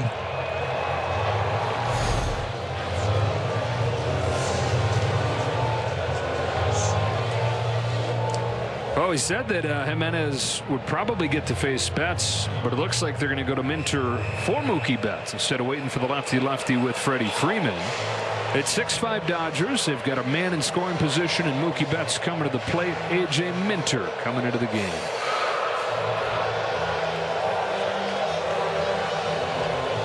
Oddity. A.J. Minter's been better against right-handed hitters this year. Throughout his career, really tough on lefties, but harder on righties this season. So he comes on for Mookie Betts. He's got strike 1. This is a guy who last year had an ERA around 2. Not the case so far this season. One of the top workhorses still in the big leagues, in the top 10 as far as appearances. You keep running him out there trying to get him right, back to where he had 34 holds last year with that ERA just barely above 2. It's the 3rd lowest ERA for guys that had 70 games or more. The 1-1 from A.J. Minter to Mookie Betts is popped off the hands down the line. Acuna is out of room, and it's strike 2.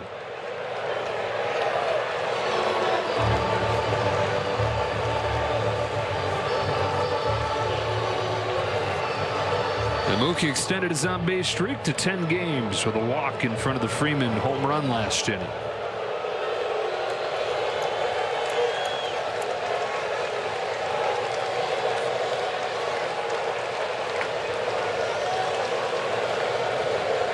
The 1-2. Do it again.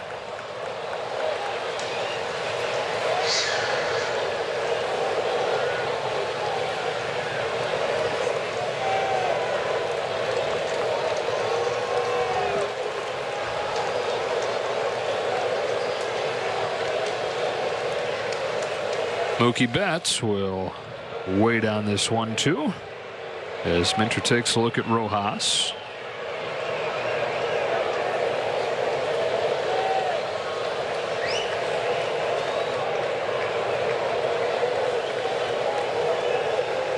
Here it comes. Betts pulls the line drive, base hit to left. Rojas heads home. Throw from Rosario. Not in time. Another 2-out burst for the Dodgers as Betts drives home Rojas. And they lead 7-5. Mookie fights off a couple pitches and fouls him down the right field line, and then he finds this one to the left field side. Miguel Rojas has given those legs a workout tonight. Made a wide turn earlier in the game that we worried about his legs. Made a great play at short where we knew they're healthy, and now scores on that Betts 2-out hit. They look totally comfy. So the Dodgers have scored 7 of the last 8 runs in this game, and it gives Freddie Freeman another chance. Already a banner night for Freeman. Best game he's had against Atlanta since trading places. He's 2 for 3, doubled and scored in the 4th, and launched a go-ahead 3-run home run last inning. front of a sellout crowd. On this 1-0 pitch, Freeman takes a strike, 1-1.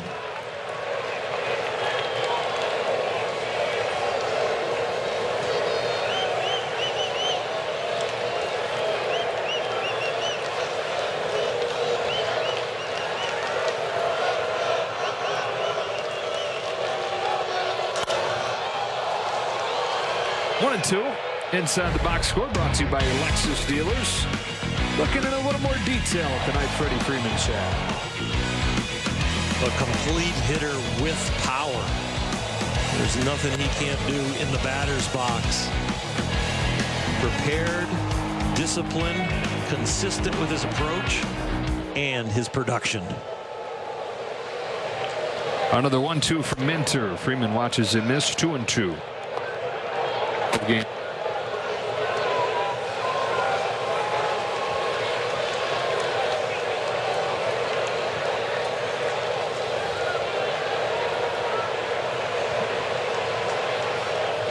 Two.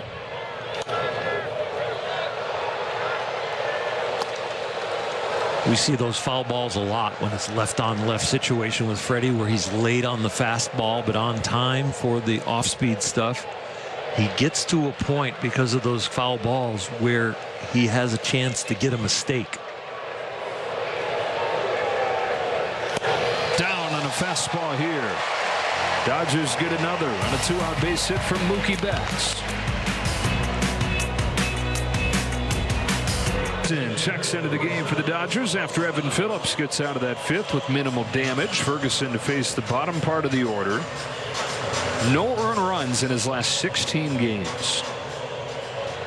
This game is very important to the Dodgers. When you start using your top end pieces out of the bullpen with a lead, you really need, as we watch this talking, maybe hopefully, it's escalating.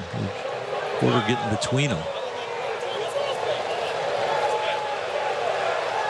But the Dodgers going all out with the pitchers they're choosing to bring in this lead, and it's going to work them because we still have a ways to go. So you're going for the win because of 3 losses out of 4 in St. Louis, and this work needs to lead to a W. Fastball inside, 1-0. So this is what the discussion was about if you happen to just be joining us. This backswing got Will Smith.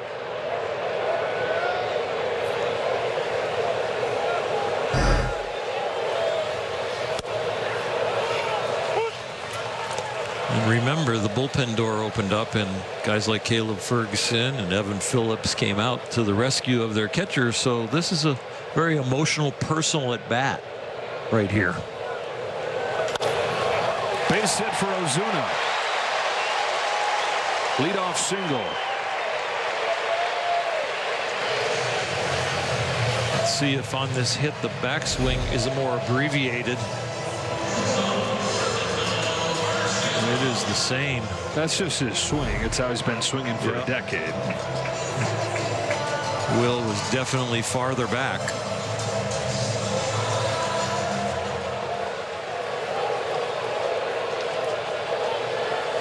Bottom of the order getting it done for the Braves tonight. Ozuna's been on twice. Here's Arcia, who's 2 for 2. And takes strike 1 from Ferguson. Orlando Arcia was a surprise to win the job, to win the shortstop job after Dansby Swanson went to the Cubs. Wins the job and then misses a month with a broken wrist. Comes back and just keeps on hitting. Here he cracks a roller to short. They go to second for 1 and look to turn a third double play, and they do. Third double play turn by the Dodgers in 6 innings tonight. Have a game, Miguel Rojas, and over to the other Miguel Vargas. You got to have a partner to turn to, but this is another play to his right where it's exceptional. Gets to turn the natural way by catching that one off his right leg. A great release and feed, and Ferguson cheers it on. Oh, sweet. It looked like Rojas was on skates going over there to get that. Empty for Harris in ball 1.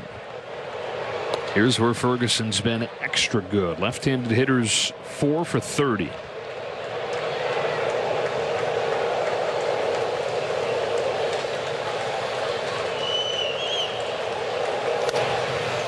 Ball and a strike.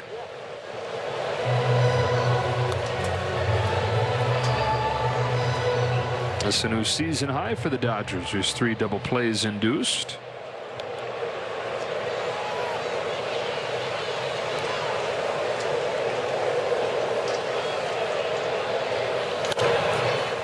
One and two.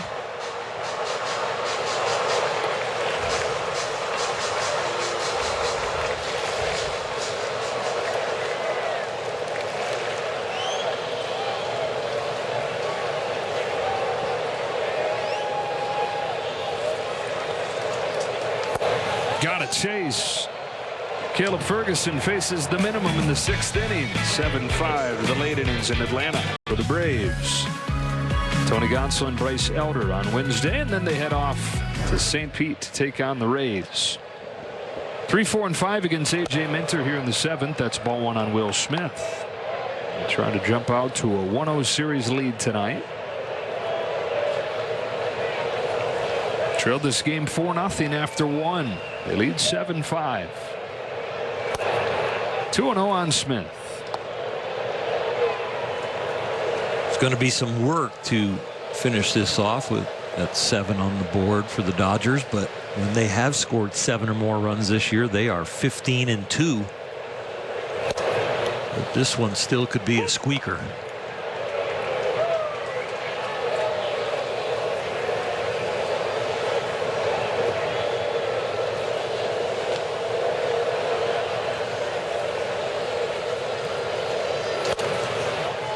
Three and one.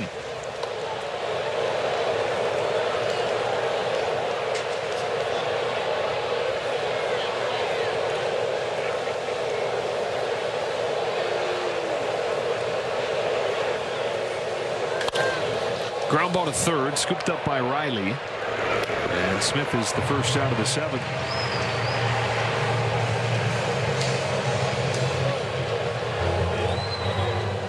It's been a fun game. It didn't start out fun, but it's been a fun game.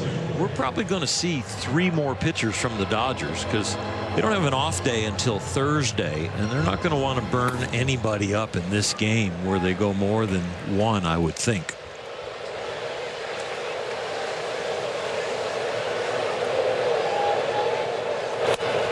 Upstairs on Muncy, who's over 3. You figure if Yency Almonte getting ready for the 7th, you've also got Victor Gonzalez. Muncy rips one through the right side. Base hit, his first of the night. And the 10th for LA. The score stays the same. It'll be matchup bullpen time by the portion of the order coming up. If the lead gets extended because of great hits like this by Max Muncy, you might be able to make some liberal changes with the pitchers and the workload and who you decide to have them face.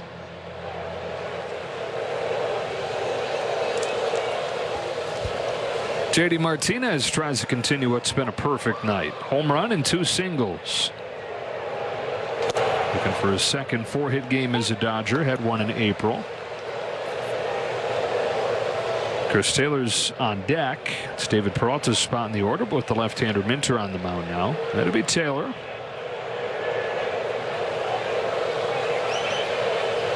Minter to Martinez. Chop foul.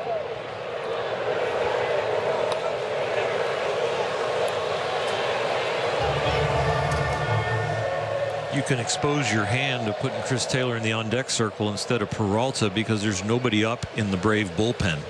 If there had been a righty up in the Brave bullpen for some reason, you might not have him in the on-deck circle. You just leave Peralta there.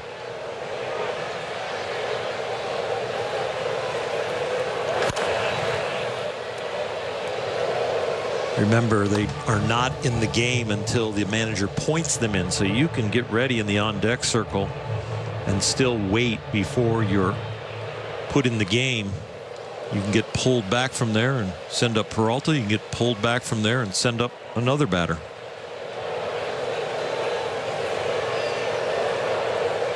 Another 0-2 pitch taken low.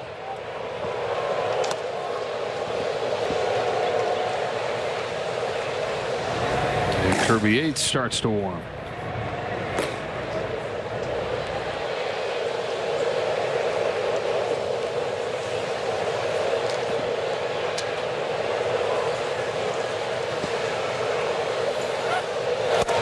Runner takes off. Throw from Murphy in time to get Max Muncy.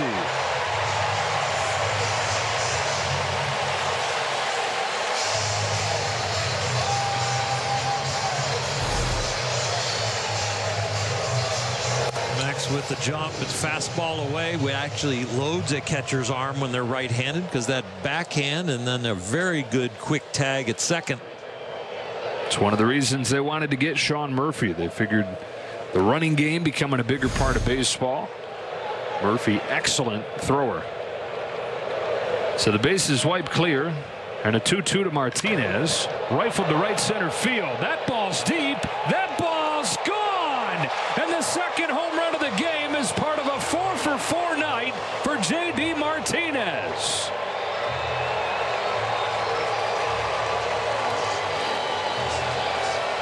Winds up being an extra big caught stealing. It's a home run, though, and it's 8-5 Dodgers on their third of the game. It's away, and he doesn't try to do anything extra with it. He hits it where it's pitched. That is his power stroke to right center.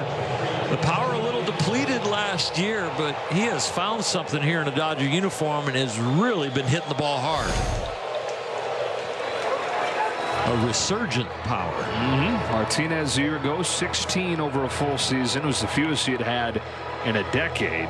He had 14 until the last day of the season last year when he hit 2. And he's already got 8 here in mid-May. As do the Dodgers on the scoreboard tonight. 8-5 as Chris Taylor pinch hits for David Peralta. It is the second multi-home run game for J.D. Martinez in a Dodger uniform.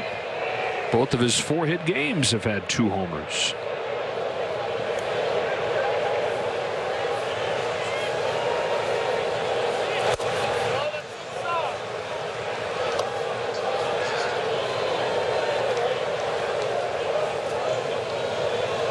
Taylor had a big hit over the weekend.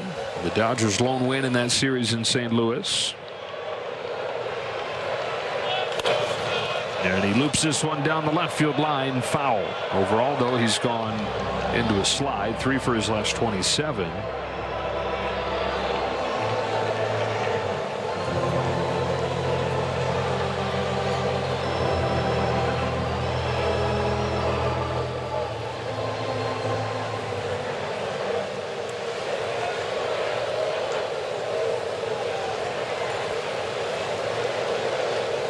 The 1-2 from Minter.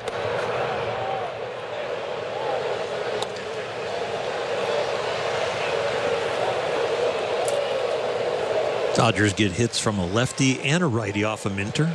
You had mentioned that he's doing better this year against right-handers. Well, Martinez took him deep. Taylor swings and misses at that middle pitch. And that ends the inning, but the Dodgers get another 4-hit night for J.D. Martinez. 4 hits, including 2 home runs. And at the 7th inning stretch, the Dodgers lead at 8-5. Dodgers 8, Braves 5 to the bottom of the 7th. You previewed that you're probably going to see 3 pitchers over the last 3 innings here. And the first of that group, as you see Chris Taylor checking into the game in left field, is going to be Yency Almonte against the top of the Braves lineup. Almonte had a scoreless inning against St. Louis on Saturday. Prior to that, he had given up 7 runs over 2 outings. It's Acuna, and it's strike 1. That's a good sign, because he's been throwing his slider, but 3 different types of sliders have been coming out of his hand. A pull into the left-hand batter's box, a strike that kind of is flat, and then the good one that actually is sharp and in the strike zone.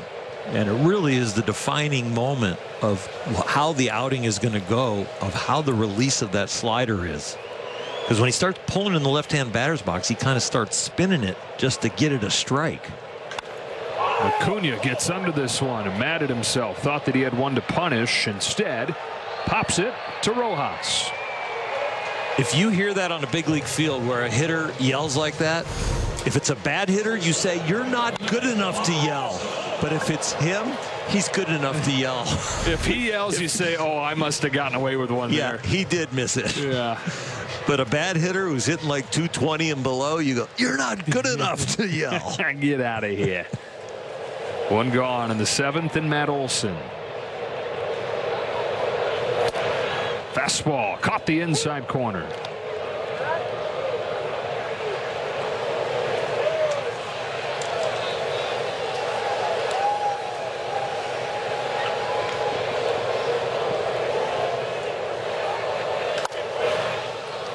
Oh, 0-2.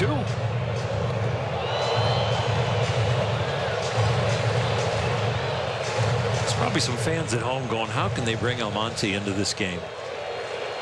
And you know what? He's got a track record of success. Yes, he's struggled mightily, but there's a huge workload down there, and you got to use the pieces that you got. And if they get him going again the way he pitched last year, he's a huge piece. The upside is really big. 1.02 ERA last year for Yency Almonte. A 1-2 to Matt Olson is a fastball pumped back. You just can't keep changing names and changing personnel and going, okay, we'll try this guy now. Especially when a guy is part of your organization. You know he's working hard. You know he's putting his heart and soul into it, and he's going through a rough patch.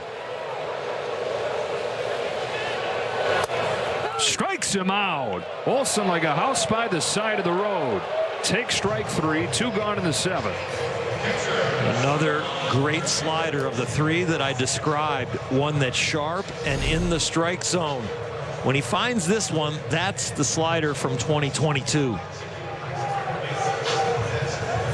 Pitchers are looking for their best stuff, but they're good when their best stuff is in the zone. Not everybody's going to chase. Sean Murphy inside ball 1.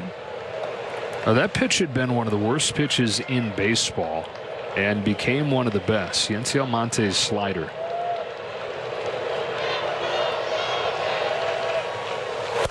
And a completely different version of it than had been one of the worst. And he'd actually started to toy with this version of it late in his time in Colorado. But the Rockies didn't think much of the new slider. Dodgers saw it, and it was one of the main reasons they wanted to sign him.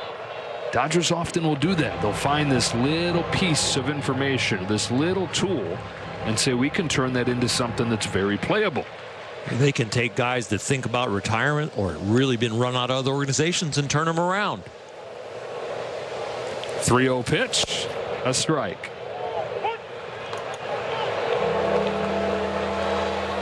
They have a track record of helping people, of being patient with guys, of guys coming up and doing well, and all of a sudden they hit a bump in the road, but they stick with them. Popped up left side of the infield, Max Muncy. Well, and a 1-2-3 7th inning. Yency Almonte through the top of the Braves order. Enjoying this one at home as much as we are here. You look forward to this series. Dodgers and Braves, 2 successful franchises in recent years. Top 2 teams in the league so far, and this game has been fitting of those things. Yeah, I haven't been to this stadium in person, and this is great. And the fans are into it. It feels kind of like a playoff game, back and forth. Dodgers give up 4 runs and 4 hits in the first inning. They've only given up 1 run and 3 hits the rest of the way. So they've settled in, and the offense has put them on top. This first time here? Yep. Wow. Yep. What do you think of it? I think it's gorgeous. I love the view. It's really got a great feel to it. I love how they take the stands in the upper deck and keep them close to the field. It's not real wide as it goes out.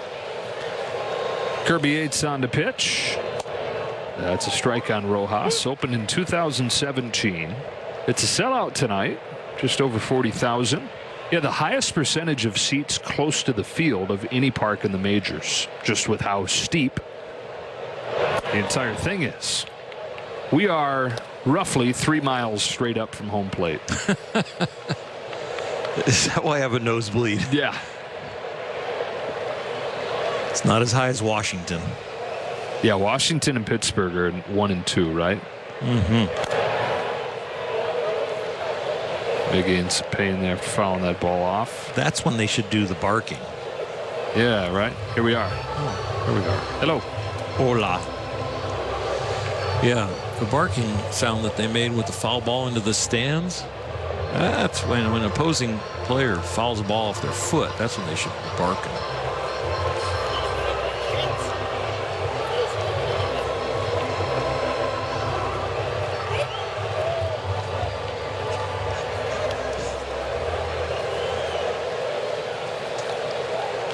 Dodgers 8, Braves 5. Miguel Vargas leading off this 8th inning. First of 3 between these teams, who won't meet again until Labor Day weekend. Fastball comes back to get him.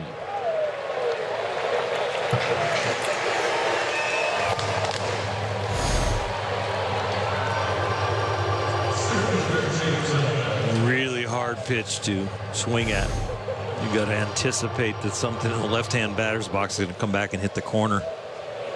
Yates, a guy who led the majors in saves in 2019 with the San Diego Padres, had 41 saves in 2019.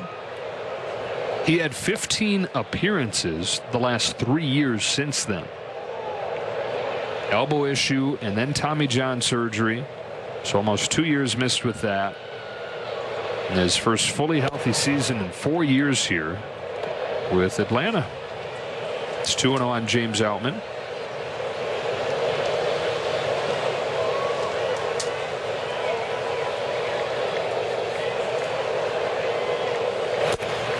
Ball 3. Yates is out of Hawaii.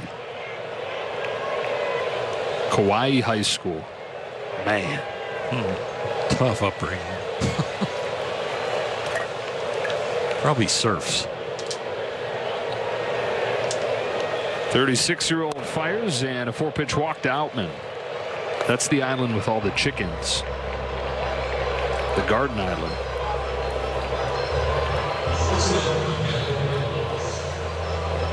You'd fit in perfect there. Chickens and gardens? Yeah, because you like broccoli and chicken. You eat it almost every day. That's true. I don't want to eat the natives, though. Runner at first, one gone. Rojas, 2 hits today. And some excellent defense.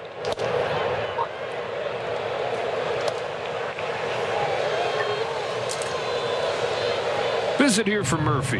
You know, both these teams all say coming into the game and into the series that it's just another game, it's just another series, and it doesn't mean anything more. The crowd would tell you something different. I'm sure sitting at home, you'd feel something different. I think we feel something different calling the games. Is it all lip service from the players in the dugouts, or is that really how it has to be? It has to be just any other game. You know, I think publicly a lot of times teams will say it's just another game, but you feel the vibe on the field and in the bench. You know where this could head and where it has been in the past. Now, where it becomes just another game is when you leave town. There's a lot of baseball season, so you're always looking for some stimulus in a series, in a game, in a moment, in a game. You're always looking for something to find the edge. And Dave's always looking for those buttons to get the guys to the next level of emotion other than, oh, it's just another day. It's a fine line between going through the routines of a daily life in the big leagues and letting your team do that, and then also creating enough energy every day that this day is important. Threading that needle. Yep. Rojas swats it to right. Acuna's there. Acuna almost lost that one in the lights. That's why you saw him here in a night game put his glove up right away as soon as that was hit. He wanted to make sure that he was going to keep the lights out of his eyes. If it's the right height and it's coming right at you, it can be dangerous.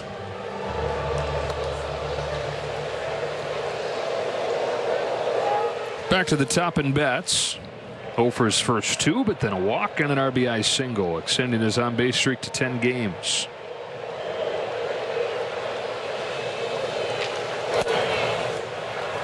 Caught the corner.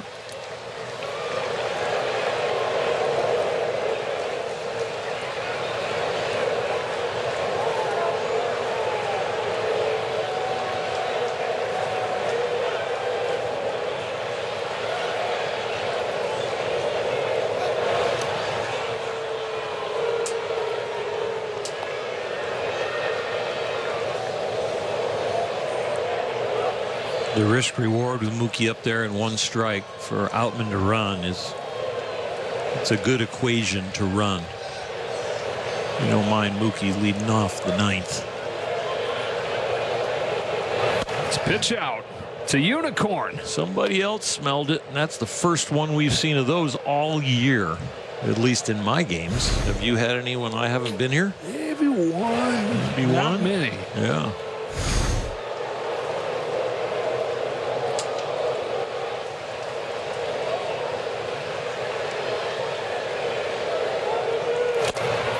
Out in front, 1-2. They want to really help the running game. They could make a pitch out of disengagement.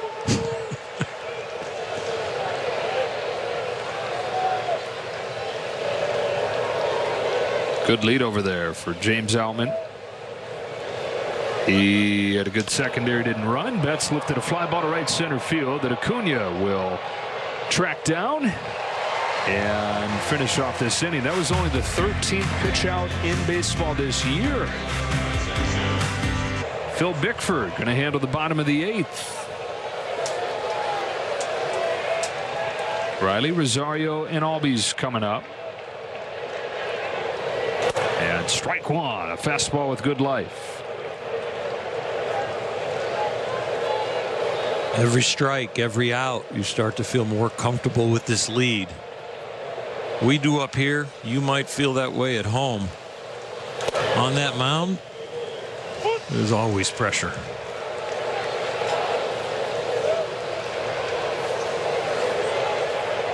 Phil handled that pressure beautifully a week ago tonight in that extra innings game against Minnesota, going 3 innings, throwing a career high 48 pitches. And then he gave up 3 runs in the first game of the road trip, but got back in the saddle yesterday. A perfect inning of work. Back to back for him. Everybody's game, though, given the state of the staff right now. Just misses there. Count evens 2-2 on Riley. Brusdar, Gratterall. Of course, to the 3-batter minimum, Bickford's going to have to face at least Rosario and Albies. Got him with a fastball. Bickford strikes out the all-star Riley.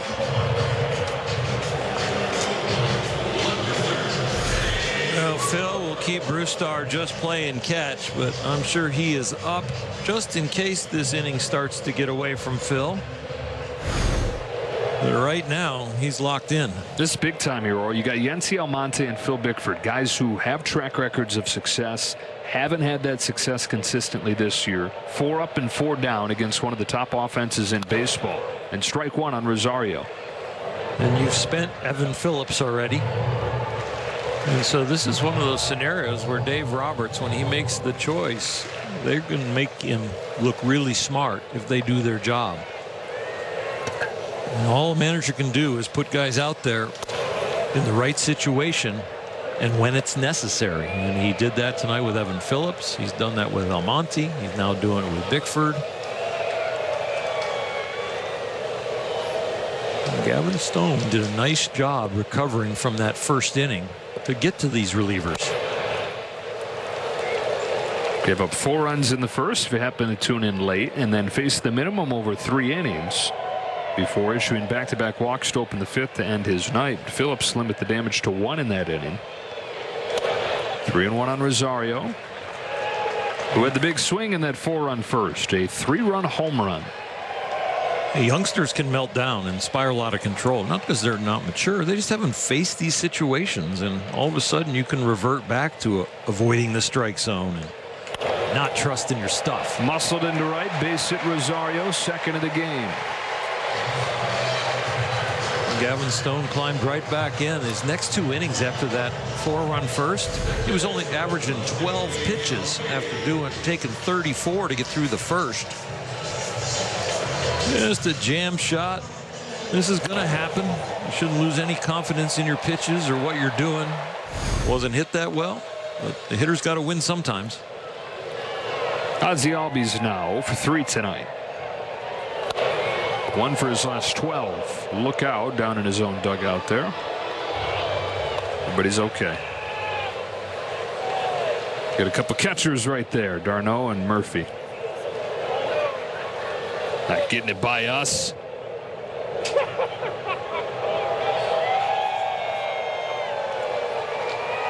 Now that everybody's okay, Everybody knows that. Some smiles.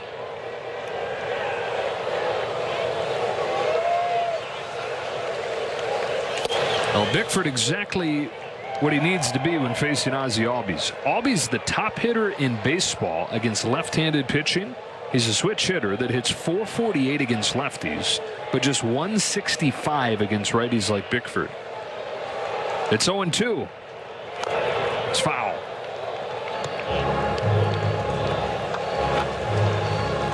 Graphic proof. Read it and weep.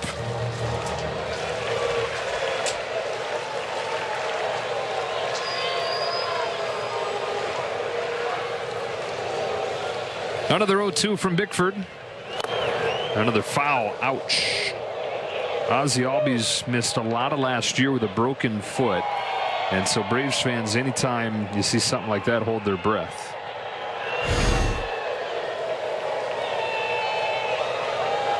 Off the back foot.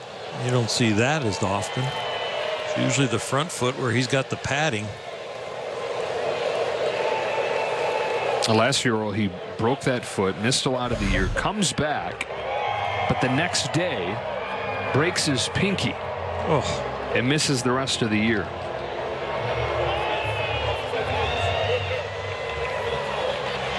So overall, he's been a little better than league average this year. The fact that they've had him has been significant. Former All-Star, former National League hit champ, who's hit 30 home runs in a season before. Another 0-2 from Bickford. It's a very high fastball. Well, Phil's already got him to swing through one high fastball. I figure with the 0-2 count, he'd go back there, especially after fouling off his foot. Might go right back to it again. Let's get this one down a little bit more, looking like a strike. No, we tried to bend it on him. Bickford's high fastball has been one of the more effective pitches he's thrown this year. League's only 6 for 31 off of it. The runner standing at first, that was a high fastball, but it wasn't hit well. That runner's Rosario as the 2-2 flies home, and a pop-up straight back out of play.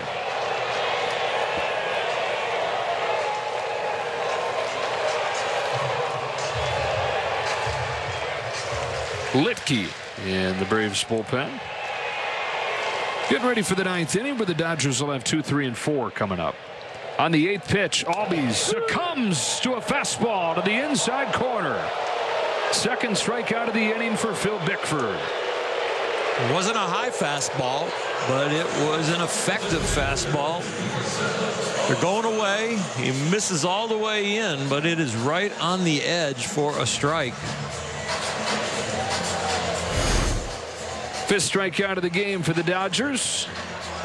If they get 10, which would require extra innings, you get Jumbo Jacks. How about this? Tomorrow you pay for the Jumbo Jack, but take a Dodger win. Brusdar Graterol with the Dodgers ahead 8-5. 2 gone in this 8th inning. Marcell Ozuna's coming up, and Graterol's in to face him.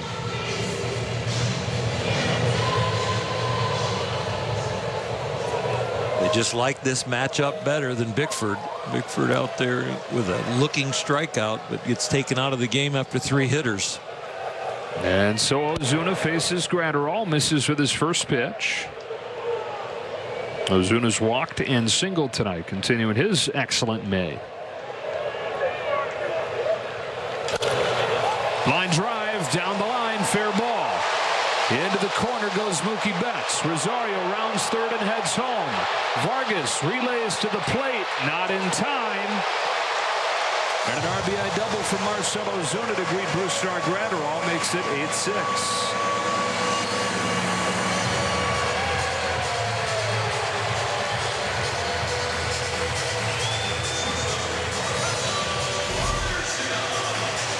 Fastball that's pretty much down the plate, down the middle of the plate, and I'll tell you what, it had a little bit of movement, but Ozuna didn't try and do too much with it. He just gets the barrel on it, hits the line drive.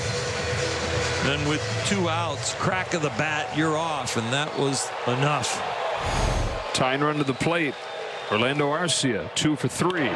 Ground ball. Miguel Rojas gobbles it up. Ends the inning. Braves get one, but only one. To the ninth we go. The Dodgers up 8-6. It's just simple math. Yep. It's the logic of the truck. Lucas Litke on for his 7th appearance with the Atlanta Braves. Spent the last couple years with the New York Yankees. After 6 years away from the big leagues. First one to Freeman is outside, ball one. Litke was in the majors with the Seattle Mariners in 2015, but then goes to the minors with the Angels. They move him to the Orioles. They send him to the Reds. Then he gets dumped by the Reds, picked up by the Diamondbacks. Misses almost 2 full years for Tommy John. And then 6 years later, gets another chance in the big leagues. And Litke, now at 36 years old, from Brenham, Texas. Finds his own there, and it's 2-1. Got him from the Yankees this offseason. And his 7th year in the majors, but 11 years after he played his first. Freeman shoots one the other way, his 3rd hit. Chugging out of the box, thinking better of it as Rosario guns that one in, and Freddie Freeman's got a single to go along with his double and homer.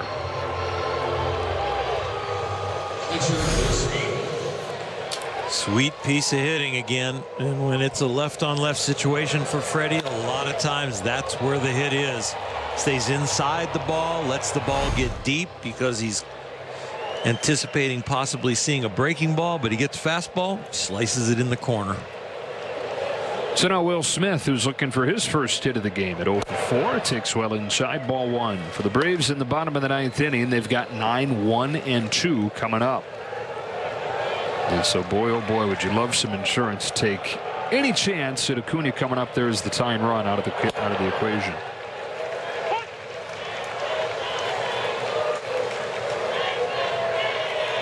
All that said, 8 runs, you should feel pretty good.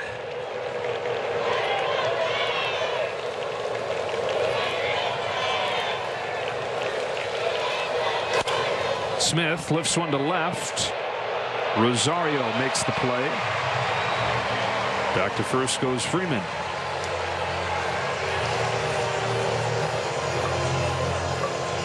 And here's Muncy. 1 for 4, a single with an RBI, came on a ground out. His single was right before J.D. Martinez home run to right center, but he got thrown out at second on a stolen base attempt, or we'd have 9 runs. I'll tell you what, I told it earlier, Dodgers, when they score 7 or more, 15-2, easily could turn this into 16-2 with the 8 runs.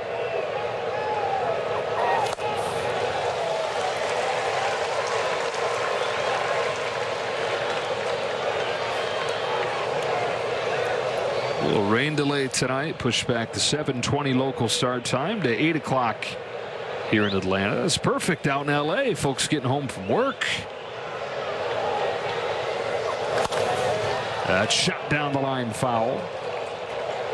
It'll be 7:20 Atlanta time again tomorrow, although there is some rain in the forecast again tomorrow. Same thing on Wednesday. It's going to be beautiful. Yeah, all right. Power of positive thinking, manifest it. I don't think Freddie's going to try and steal it all here with J.D. Martinez on deck with the home run swing and Max Muncy, who has a home run about once every 9 at bats. I think Freddie will just stay put.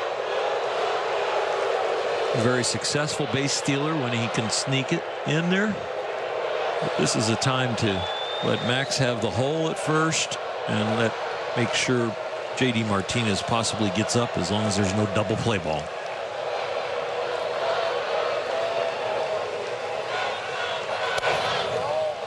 One and two.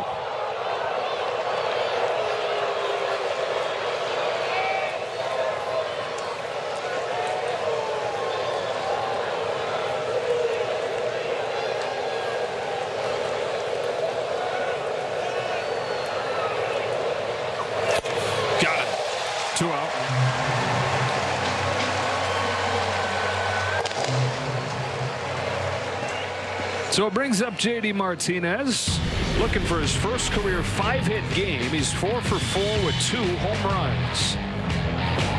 Martinez was just 4 for 33 off of left-handed pitchers before he hit that home run right there. And now he gets another shot at a lefty. Grounds it foul. He's got his average up to 266. The OPS getting up there into all-star territory, 882.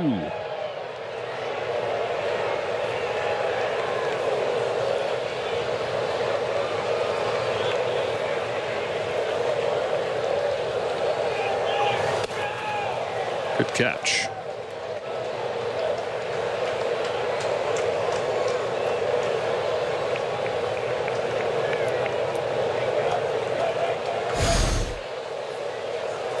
Just slipped out of his hands. That is a really good catch. Some agility back there.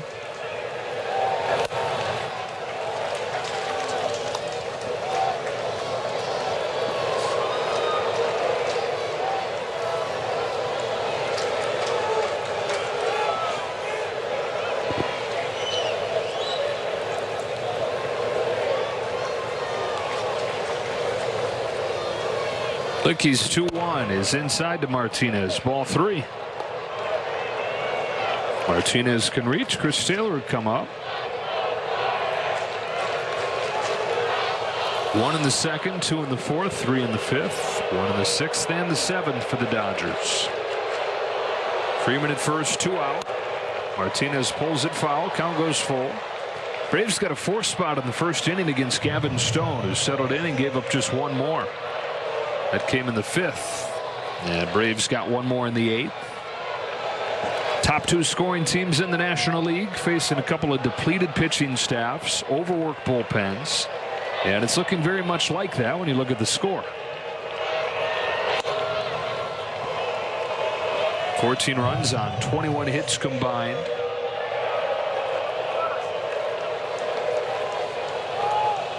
Eight walks between the 2 teams combined. It's a lot of traffic, Big O. It sure is. A lot of pieces in the bullpens during this series that are going to be willing to come in and looking to be effective. Bouncing ball to the hold it short. Arcia circles around it and throws Martinez out to finish off this 9th inning. The Braves have 9-1-2 coming up. That means Ronald Acuna, Brusdar Graterol went in the clean inning right here, but it's going to be a gauntlet to go through with where we are at 9-1-2.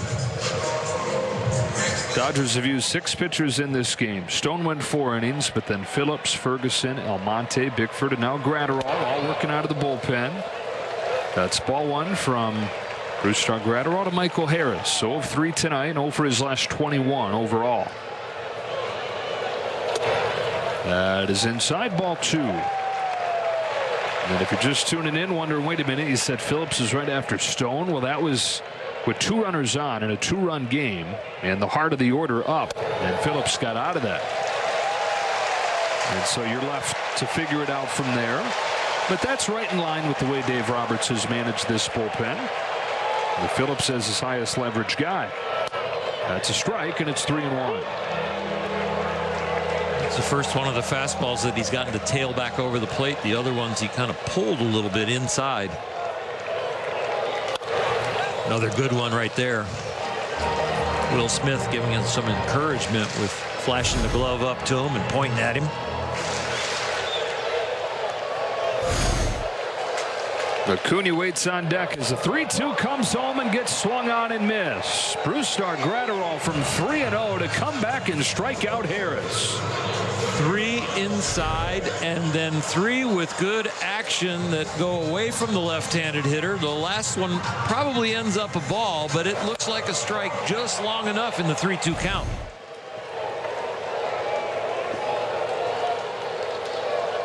So Acuna could hit it a mile, as he often does, and the Dodgers would still lead. 99, strike 1. For Graterol, his 5th K in his last 12 games. 1 ball, 1 strike. Acuna doubled and scored to open the game. He walked and scored in the 5th. 1 for 3 overall.